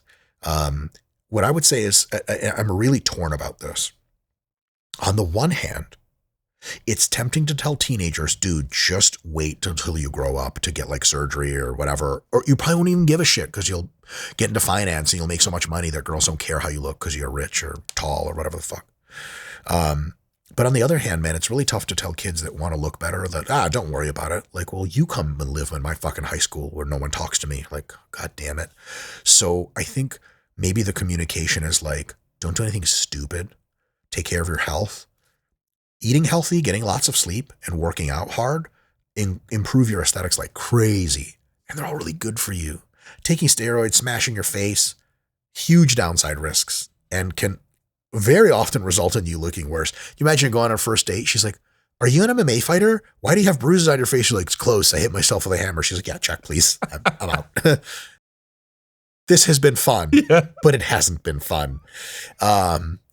Turns out she's the girl of her dreams. She's like, do you want to see my hammer? She takes it out. You're like, oh. You just like spend time hitting each other in the face. So like, it's a good idea to invest in the parts of aesthetics that make you look better and are healthy for you. And the parts that are really fucked up, save for professional surgeons when you're older and have more money. It's just my offhand thing. But Looksmaxxing, yeah, it does reflect the idea.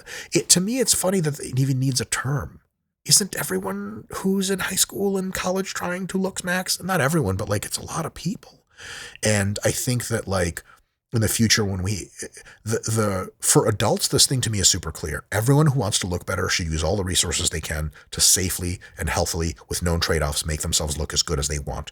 When people are like, what do you think of like facial cosmetic surgery? I'm like, I think it's fucking amazing.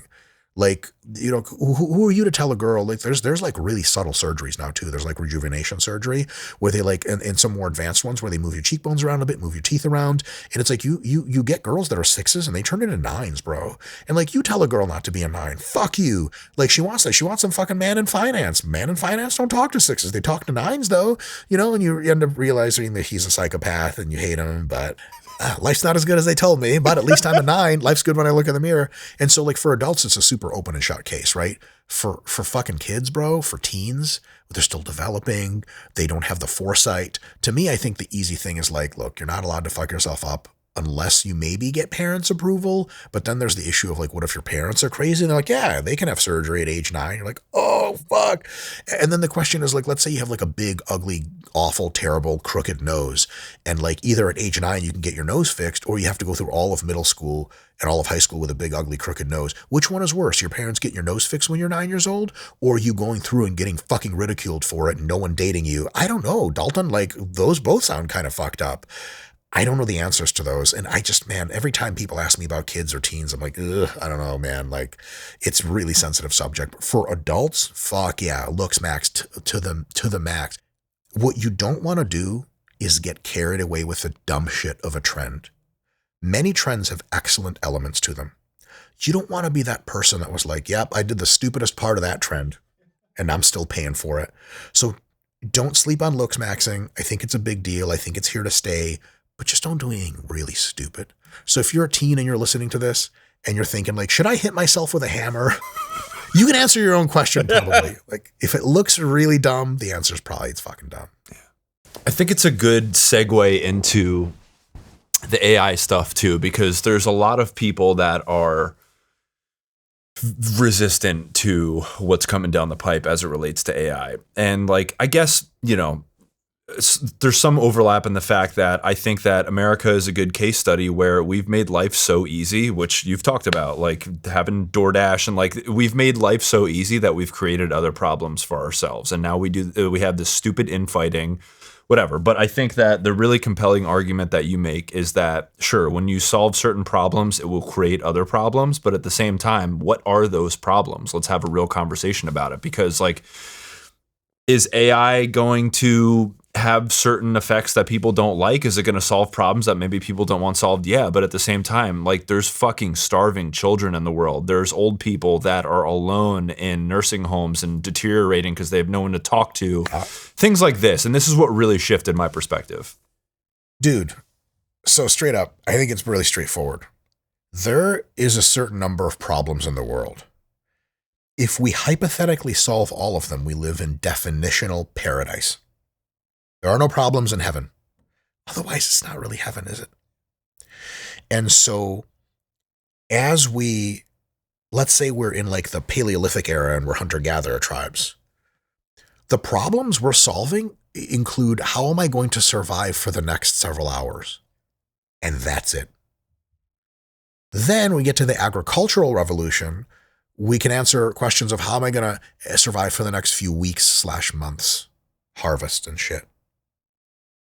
We get to the industrial revolution and we have problems that we can like work on years length problems. Those were always problems. Disease is not a modern problem. People croaked back then of disease too, but also they got eaten by tigers. At least now we don't get eaten by tigers. When we cure all physical diseases, we're going to have mental diseases to cure. When we cure all mental diseases, everyone will be serene, confident, calm, and happy and energetic and vibing and partying and living life and working hard on other problems. Hello? What a fucking tragedy is that we're not there yet. And then we're going to realize at some point that in the first world, we're going to even cure all that stuff. So sometime in the 2030s, I think, we're going to cure all physical disease. Everyone's going to look like what they want, more or less. And we're going to cure all mental disease pretty much. And so everyone's going to be vibing. But then we're going to look at the developing world and be like, is it not a fucking unmitigated tragedy that people in the developing world do not have access to these things? And so we need to go and fix the fucking developing world because they're real human beings there. Once we're fixing the developing world and we're done with that, we have to realize something really fucked up. Every animal lives tooth and claw, hour to hour, surviving. Every animal is homeless, by the way. I was in France recently in Paris, and my friend and I got out of an Uber, and she kind of like hit a pigeon with her foot, which is crazy because these things are way faster than you are fucking hitting them. And this thing was just sitting there on the street. And I was like, that bird's fucked up. This guy gets like a cloth and he picks up the pigeon and turns it around, and it's like missing one of its bottom teeth and its bottom is all mangled. It was just sitting there, Dalton, dying. Do you think it was suffering? I think it was suffering. Why aren't we cleaning up our environment and helping the animals not have a real bad time? The only reason we're not doing it is because we tell ourselves lies like it's just the way of nature. Okay, dope. So was the Holocaust. So was racial discrimination. So was fucking child abuse, spousal abuse. Can you imagine if I was like Epstein's Island? Fuck them little kids, man. They got it coming. People have been doing that to little kids all the time. Fucking generations. Millennia. Well, that's a behavior that your body deteriorating is, you can fix one of them, or you can fix both of them maybe in the future, but we should be fixing all the problems. So as we fix any one given set of problems, we have more bandwidth to fix all the other problems. That only ends in one place. It ends in paradise. What we're doing now is a walk towards paradise, and we're not even fucking close. And if AI is going to come around and be like, psst, you want me to help solve a bunch of these problems for you? Why the fuck would we say no? I'll tell you why. Because we get our identities and our careers from solving certain problems. But good news, because we're not going to run out of problems anytime soon, we can shift our identities and shift our careers when AI nukes a whole set of problems to another set of problems. And Dalton, check this out. When we have no more problems to solve, we're living in paradise. And if you think, well, that's a problem in and of its own, first of all, then it's not paradise. And second of all, now we only have one problem to solve, the quest for meaning when all the problems have been solved. What a great problem to have. Can you imagine like talking to a kid in Afghanistan who got his leg blown off by a fucking mine and being like, hey kid, at least you have purpose. He's like, what? Like, oh, in the West, we don't have any problems anymore. And I'm like struggling for meaning. He's like, get the fuck out of my face. Can you give me my leg back? Like, oh, cybernetics, we probably could give you your leg back. I'm sure he'd pay a lot of money for that sort of thing. So it's totally understandable that people struggle with the idea that we're going to nuke entire problems into orbit and just not have them. But in the grand scheme, problem solving is what we want. We want all the help we can get. There are problems that are so tough, we don't even know we could be solving them. Imagine a family around an ICU unit. Grandpa, he's the center of the family. He came from Italy to America and whatever the fuck, and now there's 15 people. He's dying. We love Grandpa. We don't want grandpa to die. Sometimes grandparents die in a real like baller way where they're like super happy about it and they're like, it's just my time. Dalton, you ever been around dying people before? Sometimes they're not having a good time. Usually they're not having a good time. Often they're not having a good time. Because death blows. What if we had the tech to save grandpa and reverse his age and make sure he never died? Well, why aren't we working on that? Because people are busy doing other jobs. We could have people working on all kinds of other jobs. Every single person that currently drives an Uber in 5 years will not be driving an Uber because self-driving will be universal. What will those people do? Will they be destitute? No. They'll be working on other problems, like going to hang out with homeless people to help them get their shit together and get off the street, going to hang out with old people, being mentors for children that have no mentors. There are fields of orphan children in the third world that would love human beings that for the first time in their lives give a shit about what happens to them. But Dalton, we don't have those humans because they're currently driving Ubers. We need as much machine help as we can get to make the world objectively better. When shit really matters, people take all the help they can get. Can you imagine like a fucking sniper, right? He's like an elite sniper in the military and he's just doing a great job killing the enemy. And you're like, hey buddy, you really like being a sniper? He's like, yeah. Like, we got drones now that'll do sniping for you. Do you want them on the battlefield? Do you think he's going to say no? He's like, of course I fucking want drones. I want drone Overwatch every fucking time. I don't want to be here with a stupid fucking gun. Get the drone to do his job. I got 3 of my fucking guys that I used to be best friends with are fucking dead. Yeah, I do this really well, but where are my friends? They're all fucking gone. Can't the drones do this? Everyone on the front lines wants as much help as they can get. But we're always on the front lines because we're all mortal and we're covered in problems. So if we have as much tech and as much AI as possible to fix as many problems as possible, it gets us closer to solving all the problems we've never even considered solving.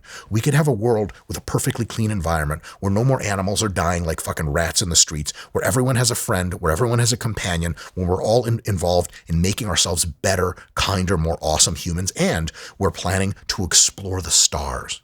We're not fucking exploring the stars. Dalton, we still have fucking Uber drivers. We need Ubers. Who's going to fucking, can't go to space. I got to fucking do a DoorDash delivery. So as much help as we can get is my whole philosophy on AI and robotics and all that stuff. So when you think about mortality as it relates to that, and, you know, if there is a point where we could live indefinitely, right, there's one end of the spectrum that the finality of life and our own mortality gives it meaning, right? It's the reason that you give your passion project a shot if you've been reluctant to. There's truth in all of that. And then there's like, I think I probably heard you talk about this. There's like the Ray Kurzweils of the world where he spells it out very simply and he says, you know, like, has someone you loved ever died? Like, how does that make you feel? Like, would you wish that you could have them back? You know, there's people that they're not over deaths like 30, 40, 50 years down the road. So it's like, where on the spectrum do you fall, you think? Like exactly with Kurzweil, of course. I'm struggling with the idea that death gives life meaning. I don't often think about death in the grand scheme of my decisions. I think maybe death can give life meaning to some people. I think that's a thing. I think there's a bigger challenge that we can accept that in the absence of death, what deeper meaning can we find? I have at least 3 ideas about how we can find meaning. One is making life better in general. It's like you don't have to have death for that. You can be alive and having a shit time. And you can re-architect your life to not having a shit time anymore. And then when you're done having a shit time, you can re-architect your life to not having other people have a shit time around you. So that's number 1, easy, right? It's like, is the ugliness of the world the reason the artist draws a beautiful masterpiece? No. I think they're drawing it because they're making it beautiful. Is death the reason life is good? No, I think life's just good. And so leaning into that can be a thing. Another thing is that we can have expansion as our goal. Why just like live 80 years and then have all of your memories be erased and no one learn anything about you or how your perspective works versus backing yourself up in the cloud and then having your mind be represented in an artificial superintelligent drone swarm that goes and spreads itself to the rest of the Milky Way and has memories of exactly who you are. Your soul lives on in the cloud on Alpha Centauri or some shit like that. Holy fuck, that's amazing. Like, imagine there's like, you're like a Portuguese fishing villager in fucking 1491, and like, you know, you're like, Columbus is like, what's up, pimp? And you're like, what up, big dog? Typical Portuguese medieval exchange. And you're like, what are you up to today? He's like, nah, I'm saying, pimp, I'm just going to fucking sail and try to find the new world. He's like, what the fuck is what? Like, you're not just like worried about tending to your crops? Like, nah, I got bigger plans. That would be insane. But now we just like get on an airliner and go to Asia for the weekend because Bangkok is sweet. You know what I mean?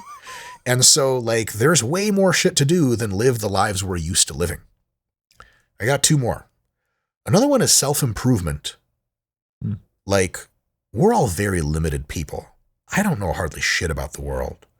In the grand scheme, I'm dumb as fucking rocks, and I have a completely unstable personality. I don't like any of that, man. I want to become better at shit. But when you get your 40s and then you get to your 50s, you can become better in subtle ways, but mostly you're just kind of riding it out and having a good time, which is dope. But what if we were all age reversed back to our early 20s physiologically? And what if we could just continue to accumulate wisdom? And what if we could just make ourselves better mentally, better physically, better emotionally, better spiritually? Like, you could have a lifetime of self-improvement that lasted generations and centuries instead of like, oh, a couple decades and then you got to fucking blow out the last fucking candle. Fuck that. And the last thing is this. We know hardly dick about how our universe works. Like, the most astute man in Venice in the 1500s, you know, a Renaissance scholar, by standards at the time, knew a ton of shit. He knows like algebra and shit, which most people are fucking illiterate. But like, in the grand scheme, he's like, you know, the average 12-year-old in America knows more about the world than him, like by a long shot. If the average 12-year-old, you're like, hey, what's like, you know, theory of evolution? They're like, oh yeah, like describe it to you pretty well.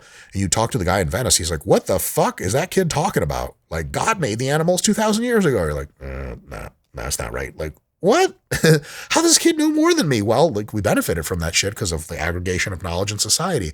So if folks have to stop dying and have to stop solving bullshit, stupid problems like disease, maybe we can start learning the deep ultrastructure of how our universe came to be, where it's all going. Where's it all going, Dalton? Do you know what the next 1,000 years are going to look like for the universe? I don't fucking know.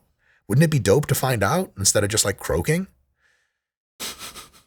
That last one, right? I'm really trying to sell life here, which is strange. There are so much more left to do and to explore, so much better of a person to become, so much more good to do in the world, so much more to learn, so much more to expand. Like, we could at like lowbrow, we could at least conquer the fucking solar system. Dude, like, we could be living on the moons of fucking Neptune. Why the fuck not? There's not shit on there. It's not like we're displacing a peoples or animals. There's not dick on there except ice. We could for sure fucking habitate that, and everyone could have their own fucking city with skyscrapers and strippers. I don't know. Obviously, strippers need to be involved somehow in the future. But we can just, there's so much, we get so used to looking at this narrow lens of the world. Like, I call it like 1950s world, where like ideally we just have nuclear families and have steak dinner and man, how was work? Yeah, it was fine. See, man. And that's it. Like, that's like our best that we can do. And it's a dope way to live, but there's more. And I think if people stop dying as much and people stop dealing with disease, we can stop treating those problems and start to treat bigger problems and aim more for the stars. I think a lot of people probably just aren't that big of thinkers. That might be a real simplistic way to describe it. But even myself, man, like it takes me hearing something from somebody like you who's actually taken the time to think through it. And then it all becomes very plausible, you know? Sure. And I'm some fucking idiot. I don't fucking know. I hardly, there's so much more cool shit out there. So, okay, in the next few years, AI is going to be smarter than us. Straight up. It's already basically at the crest right now. What's it going to tell us about cool shit that blows our minds? And how is it going to help us direct society to do cooler shit? Oh my God. Like, we are so ignorant in the grand scheme.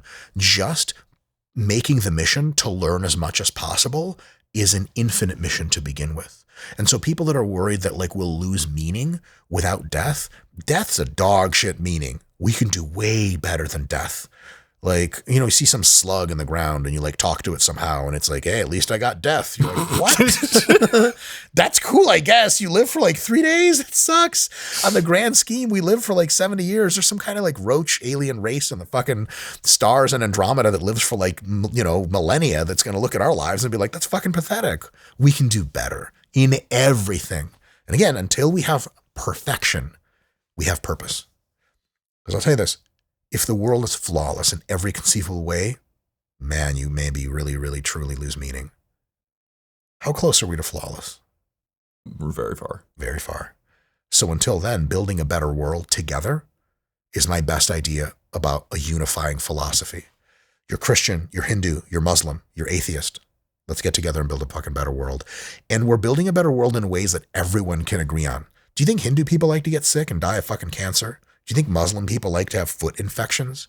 Do you think fucking Jews love it, the fact that like, oh, after I fucking, have a bad bout of like pneumonia when I'm 70, I'm going to have to be around my family and they're going to be fucking saying goodbye because the fucking beep, beep, beep machine can't keep me alive anymore. Fuck that. Do you think like people in Africa love pollution and stepping on landmines? Do you think like raccoons missing a paw and have to like gut out another 2 years of raccoon life with no paw love that? No. How many pets are there at the fucking pound that no one's ever going to come pick up and love? Heartbreaking. Dude, I can't even watch that shit, man. My reels are all fucking pets and it's like this pit bull like wants a fucking person to adopt it. And I'm like, I'm just going to end up adopting 100 pit bulls. This is not good. I can't cry all day. It's not feasible. 100%. Like I'm just going to get dehydrated. Yeah. So like that kind of stuff, man, there's so many fucking problems to solve, man. We got to move death the fuck aside so we can help all the fucking pit bulls and shit. Dude, but there's such a narrative today, and you said you listen to podcasts with people like Sam Altman or I think it's Dario from Anthropic, right? I don't know how much of this you think there is, but again, there's a lot of panic around the AI boom, and people are scared of panic around a boom. What the fuck? But the narrative says that there's a possibility that it gets to a point where it is beyond our control. And my personal opinion, I don't know if you agree with this, but I think sometimes those CEOs, not those two guys specifically, but there are people that add fuel to that fire because they want to drive the stock price up. And like, again, podcasts, there's some of the biggest podcasts in the world. One that you mentioned before, they have these really fucking like doom and gloom titles because that's what gets the most clicks. Yeah, but at the same time, it's what drives panic into people because they take things literally and they don't realize that they're just trying to get as much eyeballs on this as possible. But anyway, long-winded way of asking, like, do you think that that is a big piece of the reason that people are so averse to AI and kind of what's coming? No, it's a small piece. We've been propagandized to hate AI for way before AI was real. Terminator, all iRobot, all that shit. Doom scenarios from machines more capable than us are just such awesome catnip for sci-fi Hollywood movies. And they're so plausible and scary that most of us have kind of default cooked in this brine of like, of course the fucking machines are going to kill us. That's a huge factor compared to anything Dario Amodei says about like, well, maybe this could be really disruptive and cause job loss. The shit he says doesn't help, but most of the tech CEOs are, I think, just trying to be realistic because you don't want to be the tech CEO that says everything's hunky-dory and then you have these speed bumps on the way to, awesome things. So I think they're realistically human and afraid of bad outcomes and want us to prepare for them, which makes total sense. Imagine being a proselytizer for the internet and like in the mid 90s and being like an asshole like I am with AI, except for the internet back then, of which there were like 3 people like that. By the way, the vast majority of people were pessimistic about the internet. The vast majority of tech CEOs and internet companies were pessimistic about the internet, and they were all wrong. Same thing's going to happen with AI. But imagine not having predicted and just like not even addressed actual negatives. For example, cyberbullying. There's a real thing. You can get bullied from across the world now. Porn access, like kids have access to porn. Dude, holy shit. If I was 14 and I had Pornhub, I'd have never left the basement. I don't understand how kids leave the basement at all at this point. Those are legit things the internet caused that were like bad. And they're still around. They're still bad. AI is not going to be all good. It's going to be vast majority good, but it's going to have some dark edges to it, and we should be discussing them. My dumbass talks about this on the internet because there's enough people discussing downsides. And that makes us all depressed. We're depressed to begin with because pew, pew, pew, robot cyborgs are supposed to kill us, right? We all saw John Connor, right? Yes. And then the tech CEOs come out and say, hey, they might kill us, or at least we'll all be jobless and whatever the fuck. And then very few people talk about realistic upsides, which the tech CEOs all know about, but they kind of leave them unspoken because then it makes it seem like they're exaggerating the stock price. If you think about what really sent the stock price vertical is if these people said like, look, we're just going to solve all the fucking disease and all the problems in the next 10 years. You'd be like, shut the fuck up. That's clearly just like stock manipulation. That's a thing that happens. But since I hold lots of stock in AI companies. Most of them are not publicly traded yet, but soon will be. I have a lot of robotics stock. My smart move would be to shut the fuck up and buy as much stock as possible, keep the stock price low because it's inevitably going to blow up. But I can't stop yapping about how this is great. I don't give a fuck what people, I do not give financial advice. I'm a fucking dilettante retard. I have no idea how to do financial shit. I'm guessing. Do not take my advice. But there are other people that would absolutely have interest in blowing up stock prices or depressing stock prices, depending on what they're trying to do. But at the end, the core situation is it's good to have conversations about these things, but they need to be balanced conversations about both good and bad. And since the reality is this is going to be 99% good and 1% bad, because the internet was already 95% good and 5% bad, who's willing to unwind the internet? Do you want to go back to pre-internet times? I mean, this is insane. Dalton, you wouldn't have a job. Correct. I wouldn't have a job. The fuck would we be doing? I'd be like bagging groceries in New Jersey together. Yeah. Which I guess would be fun, but kind of sweet. It's sweet. We could have a secret romance that no one knows about, but kind of everyone knows about. Like, why are they in the back room so Everyone much in the together? store. Yes. Yes. But it wouldn't be on the internet, so That's it wouldn't right. spread around. It's only 200, You used to be 200 able to get people. away with shit back in the day. Exactly. You really could. Yeah. So I think like it's good to talk about positives because then it makes people not so depressed. I talked to a lot of college students and they're really scared of AI and they're really depressed. One guy I talked to, he was like majoring in AI and he's a dude, we're all cooked. And of course I did my arguing to convince bullshit where I was like, what do you mean by that? And he couldn't really articulate what he meant. But people think like they won't have jobs at all. Okay, well, let's play this out. Let's say that we're not going to have any need for any clerical jobs because AI is going to do them all by 2029. That'd be dope. Then the jobs shift to like, what are we doing in the world to help the world? What are we doing about the third world? What are we doing about stopping war? What are we doing about curing real disease and doing real drug trials, which you can't just do on a computer? What are we doing about cleaning up the streets? What are we doing about building housing for everyone? We're not doing shit about it. How many hospitals are understaffed? Do we have too many mentors in the community? Do we have too many camp counselors for children who are underprivileged?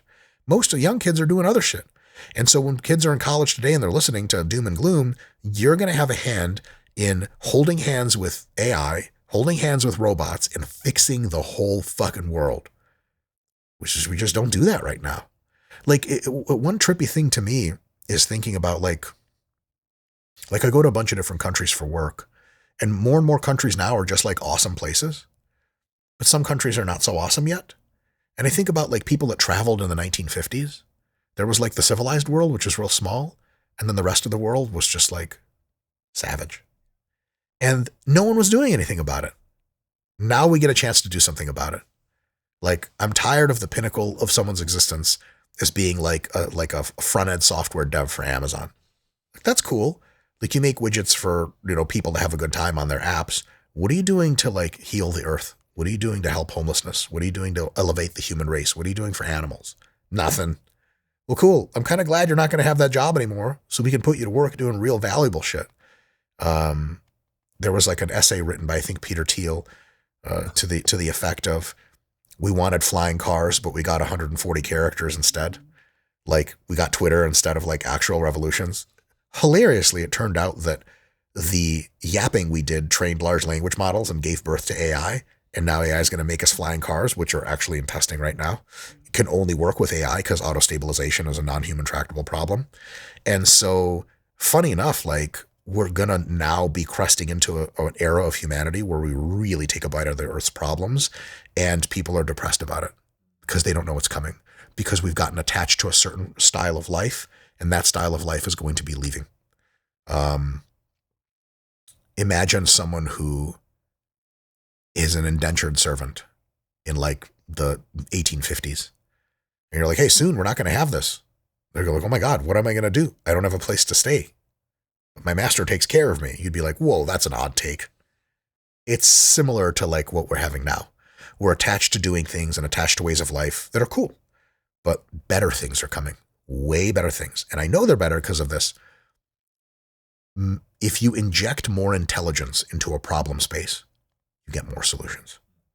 AI will give us lots of solutions. And if you're worried about what am I going to do in the era of AI, do you know the best place to go asking what to do? AI. Once AI becomes smarter than us, it's going to be able to lead our organizations and our corporations. It's going to be able to lead our governments. And it's going to be able to help us find ways of making all of the earth better that we can't come up with by ourselves. That's going to be a huge unlock. So you mentioned Peter Thiel, and now I can't stop thinking about him. At first, it was like, okay, Peter Thiel lectures on the Antichrist, so he's said 140 characters. He's also said that. But then I started thinking about, okay, Peter Thiel, Palantir. And I know that there is, I'm blanking on an example, but an example would be AI related. Like, for example, if you wore smart glasses and take lifting as an example, AI could be, honestly, I don't know. I'm just coming up with this. AI could be programmed into your glasses, and you could be lifting weights in a mirror, and it could say, okay, let me improve your form. Yeah. Shit like that. Yeah. And I guess that kind of in my brain right there intersected with like a surveillance state, which I think that's some of the concern with some of these technologies, that they get so big and powerful that people get infringed upon, and they worry about that. So honestly, I'm just thinking out loud. Yeah. I don't know what that brings up. I love Palantir. I fuck with Palantir super hard. I do not own any dedicated Palantir stock. I don't buy individual stocks, by the way. So one thing Palantir does incredibly well is like they have a targeting system, like a meta targeting system. They can reduce needless casualties by a factor of 100 because they know specific targets instead of just bombing areas. Remember back in World War II where they're like, this German town has a factory, bomb the town. Like, we just don't aim for factories. It's just regular people, just fucking toasting them. Palantir can almost completely solve that problem by just going after military hardware.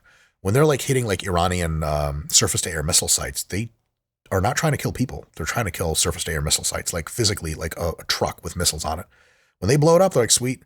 And the guys in the truck, they're usually not in the truck. They're like off to the side, and they're like, oh shit, the truck blew up. Well, we're not going to be shooting anything down anymore. That's amazing. So one of the things AI does in that regard is it degrades military hardware way more than it kills human beings.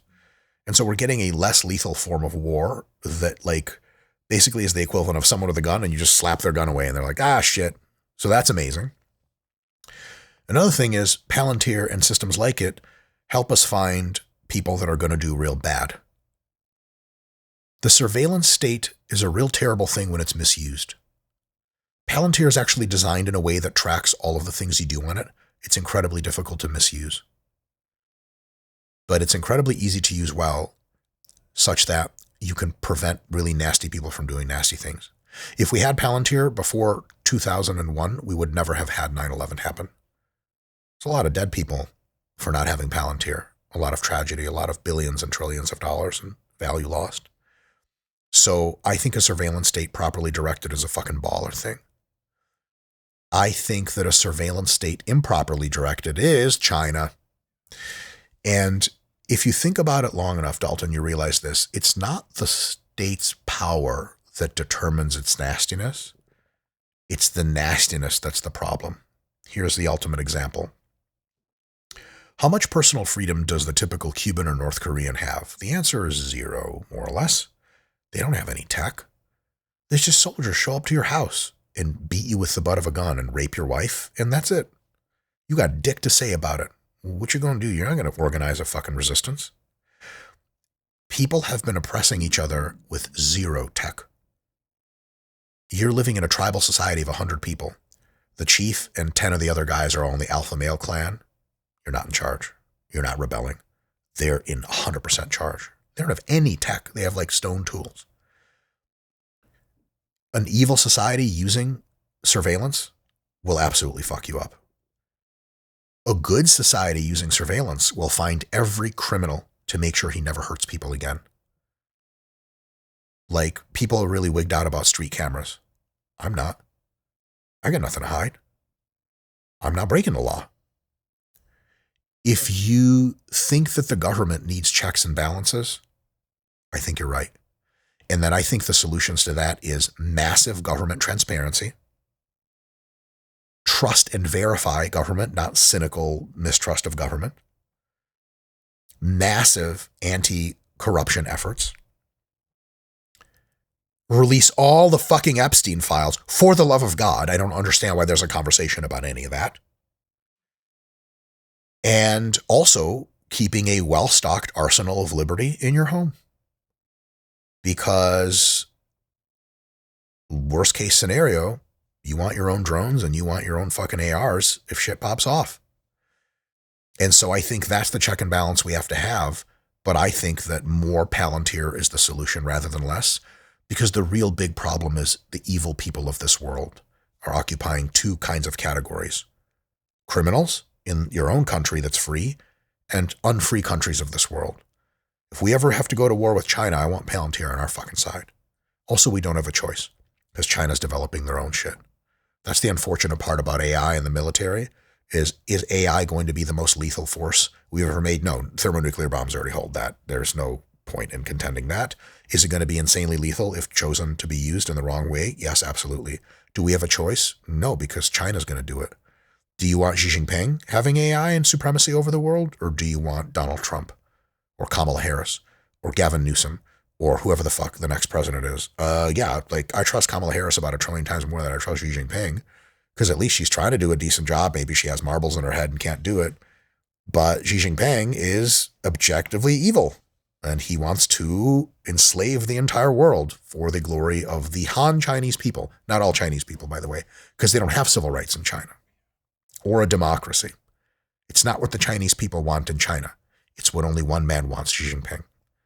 And so it's too late to have the conversation of should we limit our own AI? No, we need to ride the wave so that the free nations of the world can determine the course of the world instead of the oppressive evil people. Well, dude, like, you know, not so long ago, I'm sure you saw this in the news. There was, you know, I don't know if it was the U.S. or Israel, but in Iran, they double tapped a little girls' school. And you have to wonder, I wonder where that target package came from. You know, I know the agency, it's an open secret that they use Palantir. Yeah. Claude probably mislabeled that school. So I think that's the fear with people is like, what are the guardrails and how do you implement them, especially when we're talking about public companies? And actually, doesn't even matter if they're public, they're financially incentivized. So I understand why people are scared. I do. But what are we comparing this to? There are two different ways now to form strike packages. The modern way is to have Claude crawl through all of Palantir's multimodal data sets. You got comms chatter, you got SIGINT, you got satellite info, you got drone info, you got human intelligence on the ground, people saying like, that's a school, don't bomb it, or that's a weapons factory, bomb it. You got all that integrated data, and you have a super intelligent system like Claude parsing all of it and cross-checking, double-checking, cross-checking. Dude, they don't do one run. Claude's not like, this is my best guess. They do a lot of runs and do a shitload of red teaming. They have multiple instances of Claude, double-check, triple-check, double-check, triple-check. You have that to determine what is a girls' school and what's not a girls' school. Or you have the old system, which is one guy's like, it's likely this is a weapons factory. You're like, okay, what's the % chance that it's a girls' school? 30. What's the % chance it's a weapons factory? 70. Make the call. Bomb it. Or don't bomb it. And that weapons factory shoots missiles into Kuwait at a girls' school. And then Kuwaiti girls die, who are completely 1,000% innocent in the same way the Iranian girls are 1,000% innocent. Which one of those is better? The Palantir. By a long shot. Does that mean that Palantir... So Palantir probably has like 10 times the accuracy and 10 times the low civilian death rate compared to the traditional method of like vibing. Does that mean it's zero? Fuck no. Does that mean we want Palantir and Claude to get better at their jobs to kill even fewer innocent people? Exactly. Yes, it should be embarrassing for Palantir that they made such a terrible mistake.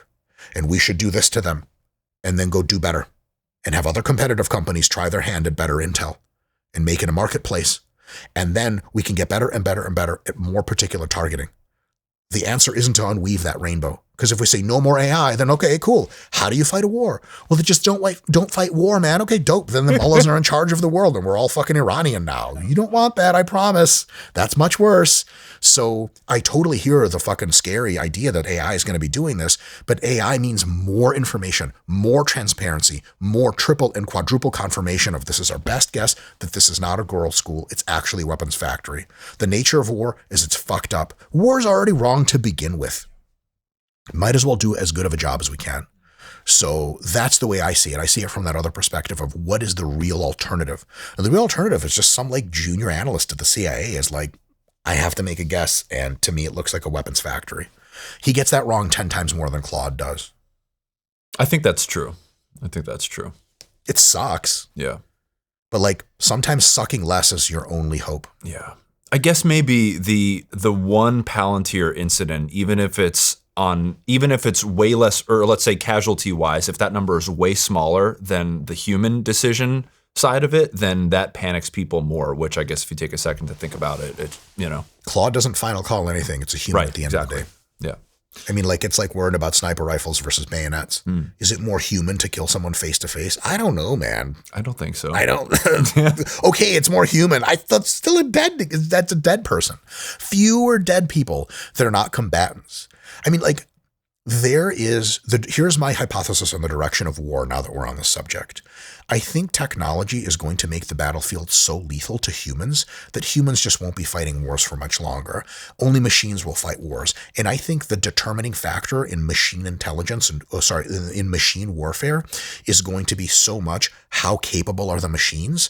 That's going to be a factor of industrial production ability and intelligence and GDP of the country fighting it and how much money they're willing to pour in, that really it's going to be a situation where it ends up being like gorillas rarely fight because they'll push each other around a bit, and the super jacked gorilla that can push really hard and makes a larger object in the visual space of the other gorilla, they just go, okay, fuck this. Like, we don't have to fight it out because we know who's going to win. That's going to be the future of war, where it's going to be like, hey, you guys can attack us, but you know our GDP, you know our combat power, you know our drone army, we're going to slaughter you. And so that other country is going to be like, fuck that. And so we're actually already in a, like, this has been happening for all of recorded history. We're in a massive, like, it's stochastic, but it's a decline of violence. I think in the 2030s, 2040s, war's going to get real fucking rare because it's going to be like, why bother? A perfect illustration of that is the Ukraine war.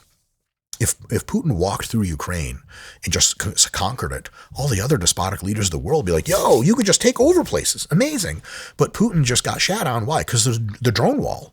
Like, you know what the drone wall is in Ukraine, right? There's just like a fucking 30-kilometer fucking vertical wall that's 1,000 feet high where anything that goes through there gets attacked by FPV drones. And you just don't go in there.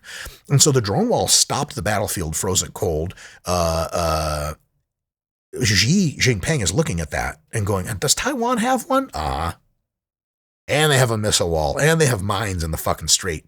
So, like, if China wants to go into Taiwan, they can try. It's going to cost them an unbelievable amount, and what they're going to conquer is going to be like a bunch of exploded former TSMC factories with no microchips left over. There's going to be nothing to conquer. Xi Jinping is one dude, and he might not know that, but everyone else in China, top generals and stuff, be like, are you fucking serious, dude? You want to go do this? We're going to lose half our fucking combat power. We're going to shut down our whole economy. For what? Because they see Russia's example. I guarantee you, top Chinese leadership looked at Russia and goes, man, I don't know about this Taiwan bullshit. That's because of technology. If it was just guys with bayonets, well, Russia just has more people. They would have slaughtered Ukraine. It would have been a fucking genocide.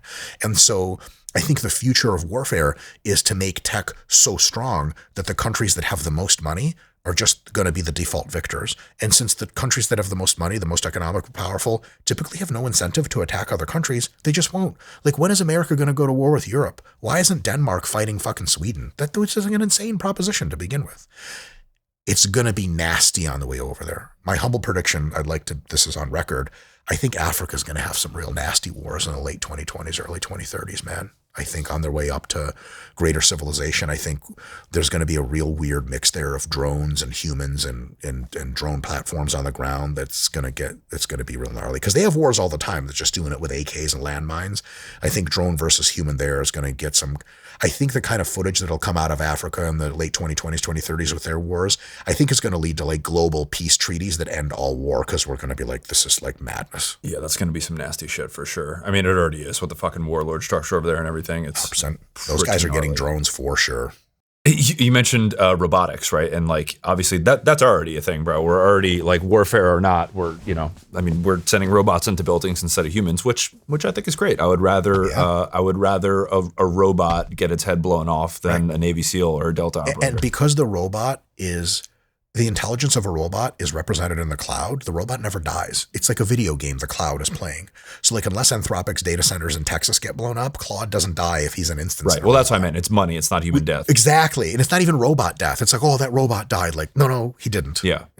Okay. So as far as robotics being commercialized, right? I don't know if you saw this. Sean Ryan had the CEO of Figure AI. Oh, that's sweet. I got to catch that episode. Oh, man. Dude. And Brett Adcock, right? Yeah. What's that? Brad Adcock, I think. That's his name. And he brought in one of the Figure robots to the studio, and they're like walking around with it, and he tells Sean to push it, and he gives it a shove, and it would never be able it fucking balances itself. It's insane, man. And also, I think this just happened. I just saw they did a demo or a live stream on YouTube where it was a Figure robot sorting packages on a manufacturing line. Yep. And it was supposed to be like 10 hours, but it went 200 hours straight. Yep. Insane. Okay. So if people can go watch that. It's nuts. But what do you think the future will be in terms of like commercialized robots? It's really difficult to make predictions for one super big reason. Most people think, including myself, that robots will present as like the bottom end of the human ability set. Of like, okay, they'll be able to like load a dishwasher. They'll be able to like maybe like do some vacuum cleaning. They may be able to like dust some stuff. It is like years later, they'll be able to like figure out how to like actually like fold your clothes or something because that's even harder. The reality is like by the time we get robots in homes, they're going to be smarter than humans because like your ChatGPT instance in many ways is already smarter than you. Like if you ever talk to ChatGPT's like 5.5 version that's out now, and by the time this airs, it'll probably be 5.6. It's like, my God, it knows fucking everything, and it like thinks so much faster. And so robots, maybe early, will be super limited, but really soon, like 28, 29, 30, those years, your at-home robot will be like way smarter than Albert Einstein. And so like, that's confusing to think about, like, how the fuck does that work? So it's super difficult to make predictions. I think because of the nature, there's two forces that I'm considering here. One force is putting robots in homes is tough because of the legal risk. Like the robot trips over your dog and falls on your baby, and then Figure goes out of business because the lawsuit ends their everything, right? That's like a potentiality. I'm not saying it's likely or probable. I'm just saying like scary on the one hand. On the other hand, the consumer tech market has a 50-year history of people pointing at things and getting them. I don't give a fuck how Amazon gives me my packages. I want my package now. And Amazon gives you your package now, which I still don't understand how that works. iPhones, like you can take my iPhone from me if I'm dead. I'm never going back, right? Like, and smart glasses are going to show up and you're going to be like, I'm never taking these off. The whole world is through here. So I don't know if robots are going to appear in the home sooner or later, universally. In factories, you're going to get robots real goddamn soon. And what's going to happen is we're just going to be making more stuff, and then stuff's going to get cheaper and more advanced. Like, every consumer item that you have that's made at a factory, chairs, cameras, TVs, everything you can think of, toys, are going to get like ubiquitously numerous and super, super fucking cheap and insanely high quality. Because like, dude, like I could have a supplement company. I could have a lifting machine company. I don't. Why? Because I got to go to investors, and I have a ton of other things to do. And we got to like get factory space in China, but maybe they're going to fight Taiwan. So it has to be in America. So we have to pay a premium. Fuck all that. Why can't I just have like robots in my own factory and why can't I have robots build the factory and then build the shit I want them to build? And because robots are super intelligent, maybe they're going to come up with shit to build that baffles even me. They're going to be like, I know you think we should be building this, but have you considered building that? And it'd be like, oh, fuck. Well, listen, fellas, why don't you build whatever you think is a good idea? So I think humanoid robotics and non-humanoid robotics is the next industrial revolution. I think it's going to start in the next few years. I think it's going to pump up our wealth to a level that Elon Musk says is basic high income. Like everyone's going to be 100,000-aire at minimum. And then some people will be trillionaires, quadrillionaires, etc. It's going to elevate the standard of living like crazy. Another thing is like your robot is going to be able to have like, downloadable like APIs to apps. There's no reason to think that if like your kid hurts his leg, that your robot won't be the best doctor that ever. Because like, why wouldn't it be? ChatGPT is already that fucking doctor. And if you need a human doctor, there's no reason to think that you can't pay for a service which has human doctors teleoperating robots, or at least consulting robots from all over the globe 24/7. Like at a certain time of the day when it's night in the US or Europe, Indian doctors are fucking amazing, best in the world. So fucking all of Mumbai is still awake. There's like 100,000 doctors in Mumbai that like go and teleoperate your robots for you in Europe. So your kid gets a cut. Not only is the robot working on it, but the robot is talking in his head to a real doctor who sees out of the robot's eyes and goes, don't fix the cut like that. That's actually bacterial risk. Do this, do that. And all of a sudden, like, all of us who have consumer robots in our home have a doctor in the home and a lawyer in the home and a person who organizes our living stuff, who can take care of pets. I think we're going to have such a massive demand. Here's another big question I don't know the answer to. Like the price system has to do this because it's too complex for any central planner to solve. But like, where do you put the robots? Do they go to factories or do they go to homes? And how much do they cost? Because like they're not going to cost a lot to produce. We already know that. All the estimates are like, you're going to be able to get a really good general purpose robot in like 28, 29 for like less than $50,000 at one pump and like maybe $5,000 a year of maintenance. Well, that's like an expensive car. Like how many people in America have a $50,000 car? Like every guy who owns a Yukon Denali, which is like a trillion people. And so already we know like it's possible to have robots for that. But will that really be the price of a robot when factories are bidding for robots? And like maybe they'll be way more expensive, but maybe they'll be cheap because we'll have robots making robots. At some point for sure we'll have that, but right away maybe that's not going to be a thing. I think one of the biggest races of the late 2020s is going to be booting up robot production factories, because as soon as humanoid robots are able to go out into the world and reliably and safely execute human tasks, human scale tasks, you're going to have the demand for robots get so fucking insane. Imagine this. You always wanted to start a sushi restaurant. You're a great sushi chef. You don't know shit about finance. You don't have any fucking money. There's no one in your town that can do anything related to sushi chef shit because you live somewhere fucking nowhere. You get a fleet of 10 robots. You're the head chef at a sushi restaurant. Yes. And that's inevitable. It's coming. And so never mind the fact that your robots, you can pay $20 a month to subscribe to the best sushi chefs in Japan who do instructionals for their robots. So the best sushi chefs in Japan run a subscription service that, it costs $1 for you every month, but it gives them $1. The robot company keeps 50 cents. So now 200,000 people around the world have a subscription service where their robots are always learning from the best sushi chef in Japan. And now he gets $100,000 a month just to show robots how to do sushi. Everyone gets super fucking rich and everyone gets elite tier sushi in their home. All of that is on the horizon. The real question is like, how fast can we make robots? And I think that all the industries associated with making robots and dispersing them are going to suck up so much human labor that there's going to be two phases in my view. One, because we know almost for a fact, the AI will get in data centers, like without robot bodies, is going to be super intelligent by the end of this year and truly deeply super intelligent by 2027, 2028. That means we'll have CEOs in data centers that can run companies better than any human CEO, or at least at that level. Like our CEO at RP, Mr. Nick Shaw, he's great, but he'd be the first person to be like, all right, this guy is 10 times smarter than me in the data center, robot CEO, he's in charge. Because like, we just want to do better. We don't give a fuck who's in charge. So at first, we're going to have tons of AI leadership and AI digital workers in the cloud, but there's just not going to be enough humans to do physical human tasks. Like, I don't give a fuck how smart you are in a data center. Roll me a burrito, motherfucker. Like, oh, you don't exist in the real world. So we're going to have this massive, I think, effect of where so many companies are going to start forming in data centers, and they're going to need real humans to hire. And so the unemployment's going to be fucking negative. It's already negative, by the way, functionally negative, which means there are more jobs than people. Did you know there's 5 million jobs every year in the US that just never go filled because there's not enough humans? Like we have functionally negative unemployment. There's also a lot of men that are currently unemployed and aren't seeking employment right now. Isn't that trippy? They're like, oh, I don't have a job. Like, why not? Like, I just don't want a job. Like, okay, it's not really a complaint. So unemployment's like the biggest fictional thing in the world. It's like negative currently. I think it's just going to become way more negative. And then as we make more robots, we're going to find so much to do with them that maybe unemployment's going to be a risk. But check this out.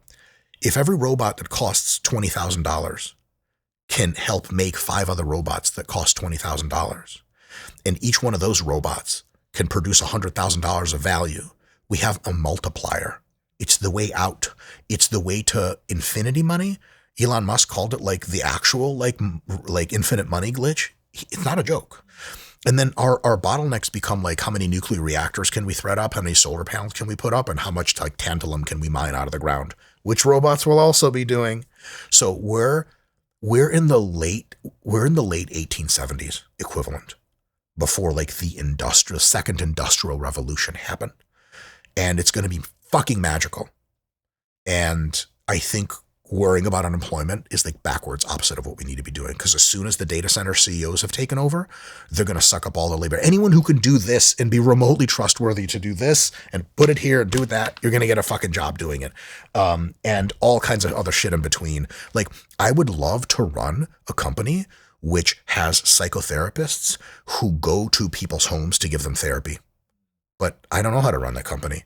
The AI CEO in the data center will know exactly how to run that company, but he can't do it because where the fuck are all the humans to do it? Well, there's tons of people who have psych degrees, but not enough. Maybe we have to have colleges producing more people that learn how to have conversations with real humans. Robots will be able to do that, but Dalton, we're not going to have enough robots for how long to fucking have every person have a psychiatrist or a psychologist. And also, it's a bit of a difference. Like, your robot can definitely help you vibe, but hearing it from another human is really special because the robot has every single thing you do except for personal lived experience of how it feels to be a human. They don't have that. ChatGPT will tell you, look, I'm not a human, but like, why can't I get a human to give me psychiatric counseling? Well, there's just not enough people with that kind of training. Those AI CEOs, they'll make all that happen. And then by the time we have enough robots to put those people out of business, we'll have, first of all, tons of other shit to do, like explore the stars. And second of all, it kind of doesn't fucking matter if you have unemployment because everyone's a fucking trillionaire by then. I really mean all of these things. I know it's crazy. Well, dude, I mean, just even the last thing you said, I'll have to have you back to talk more about this. But yeah, I mean, I think one of the use cases that like almost immediately adoption wise, people were using ChatGPT for like as their personal therapist. That's a big percentage of the pie. Biggest use case of ChatGPT. Well, there you go. I didn't know that. But yeah, dude, I could sit here and talk to you for fucking 12 hours, like straight up. It's been 6 already. And you're the man. It's again, I hope that you're a repeat guest on the show because we could talk about anything and we don't run out of subjects. But yeah, tell people where they could find you, where they could find RP. Dope. RP Strength, YouTube. We're having fun and teaching people how to be fit. When this episode bombs and you never have me on again, I just want to say it was a huge pleasure. But yeah, I also have the Progress channel, just Mike Israetel on YouTube, which talks more about this AI, CEO, robotics bullshit that I'm always on.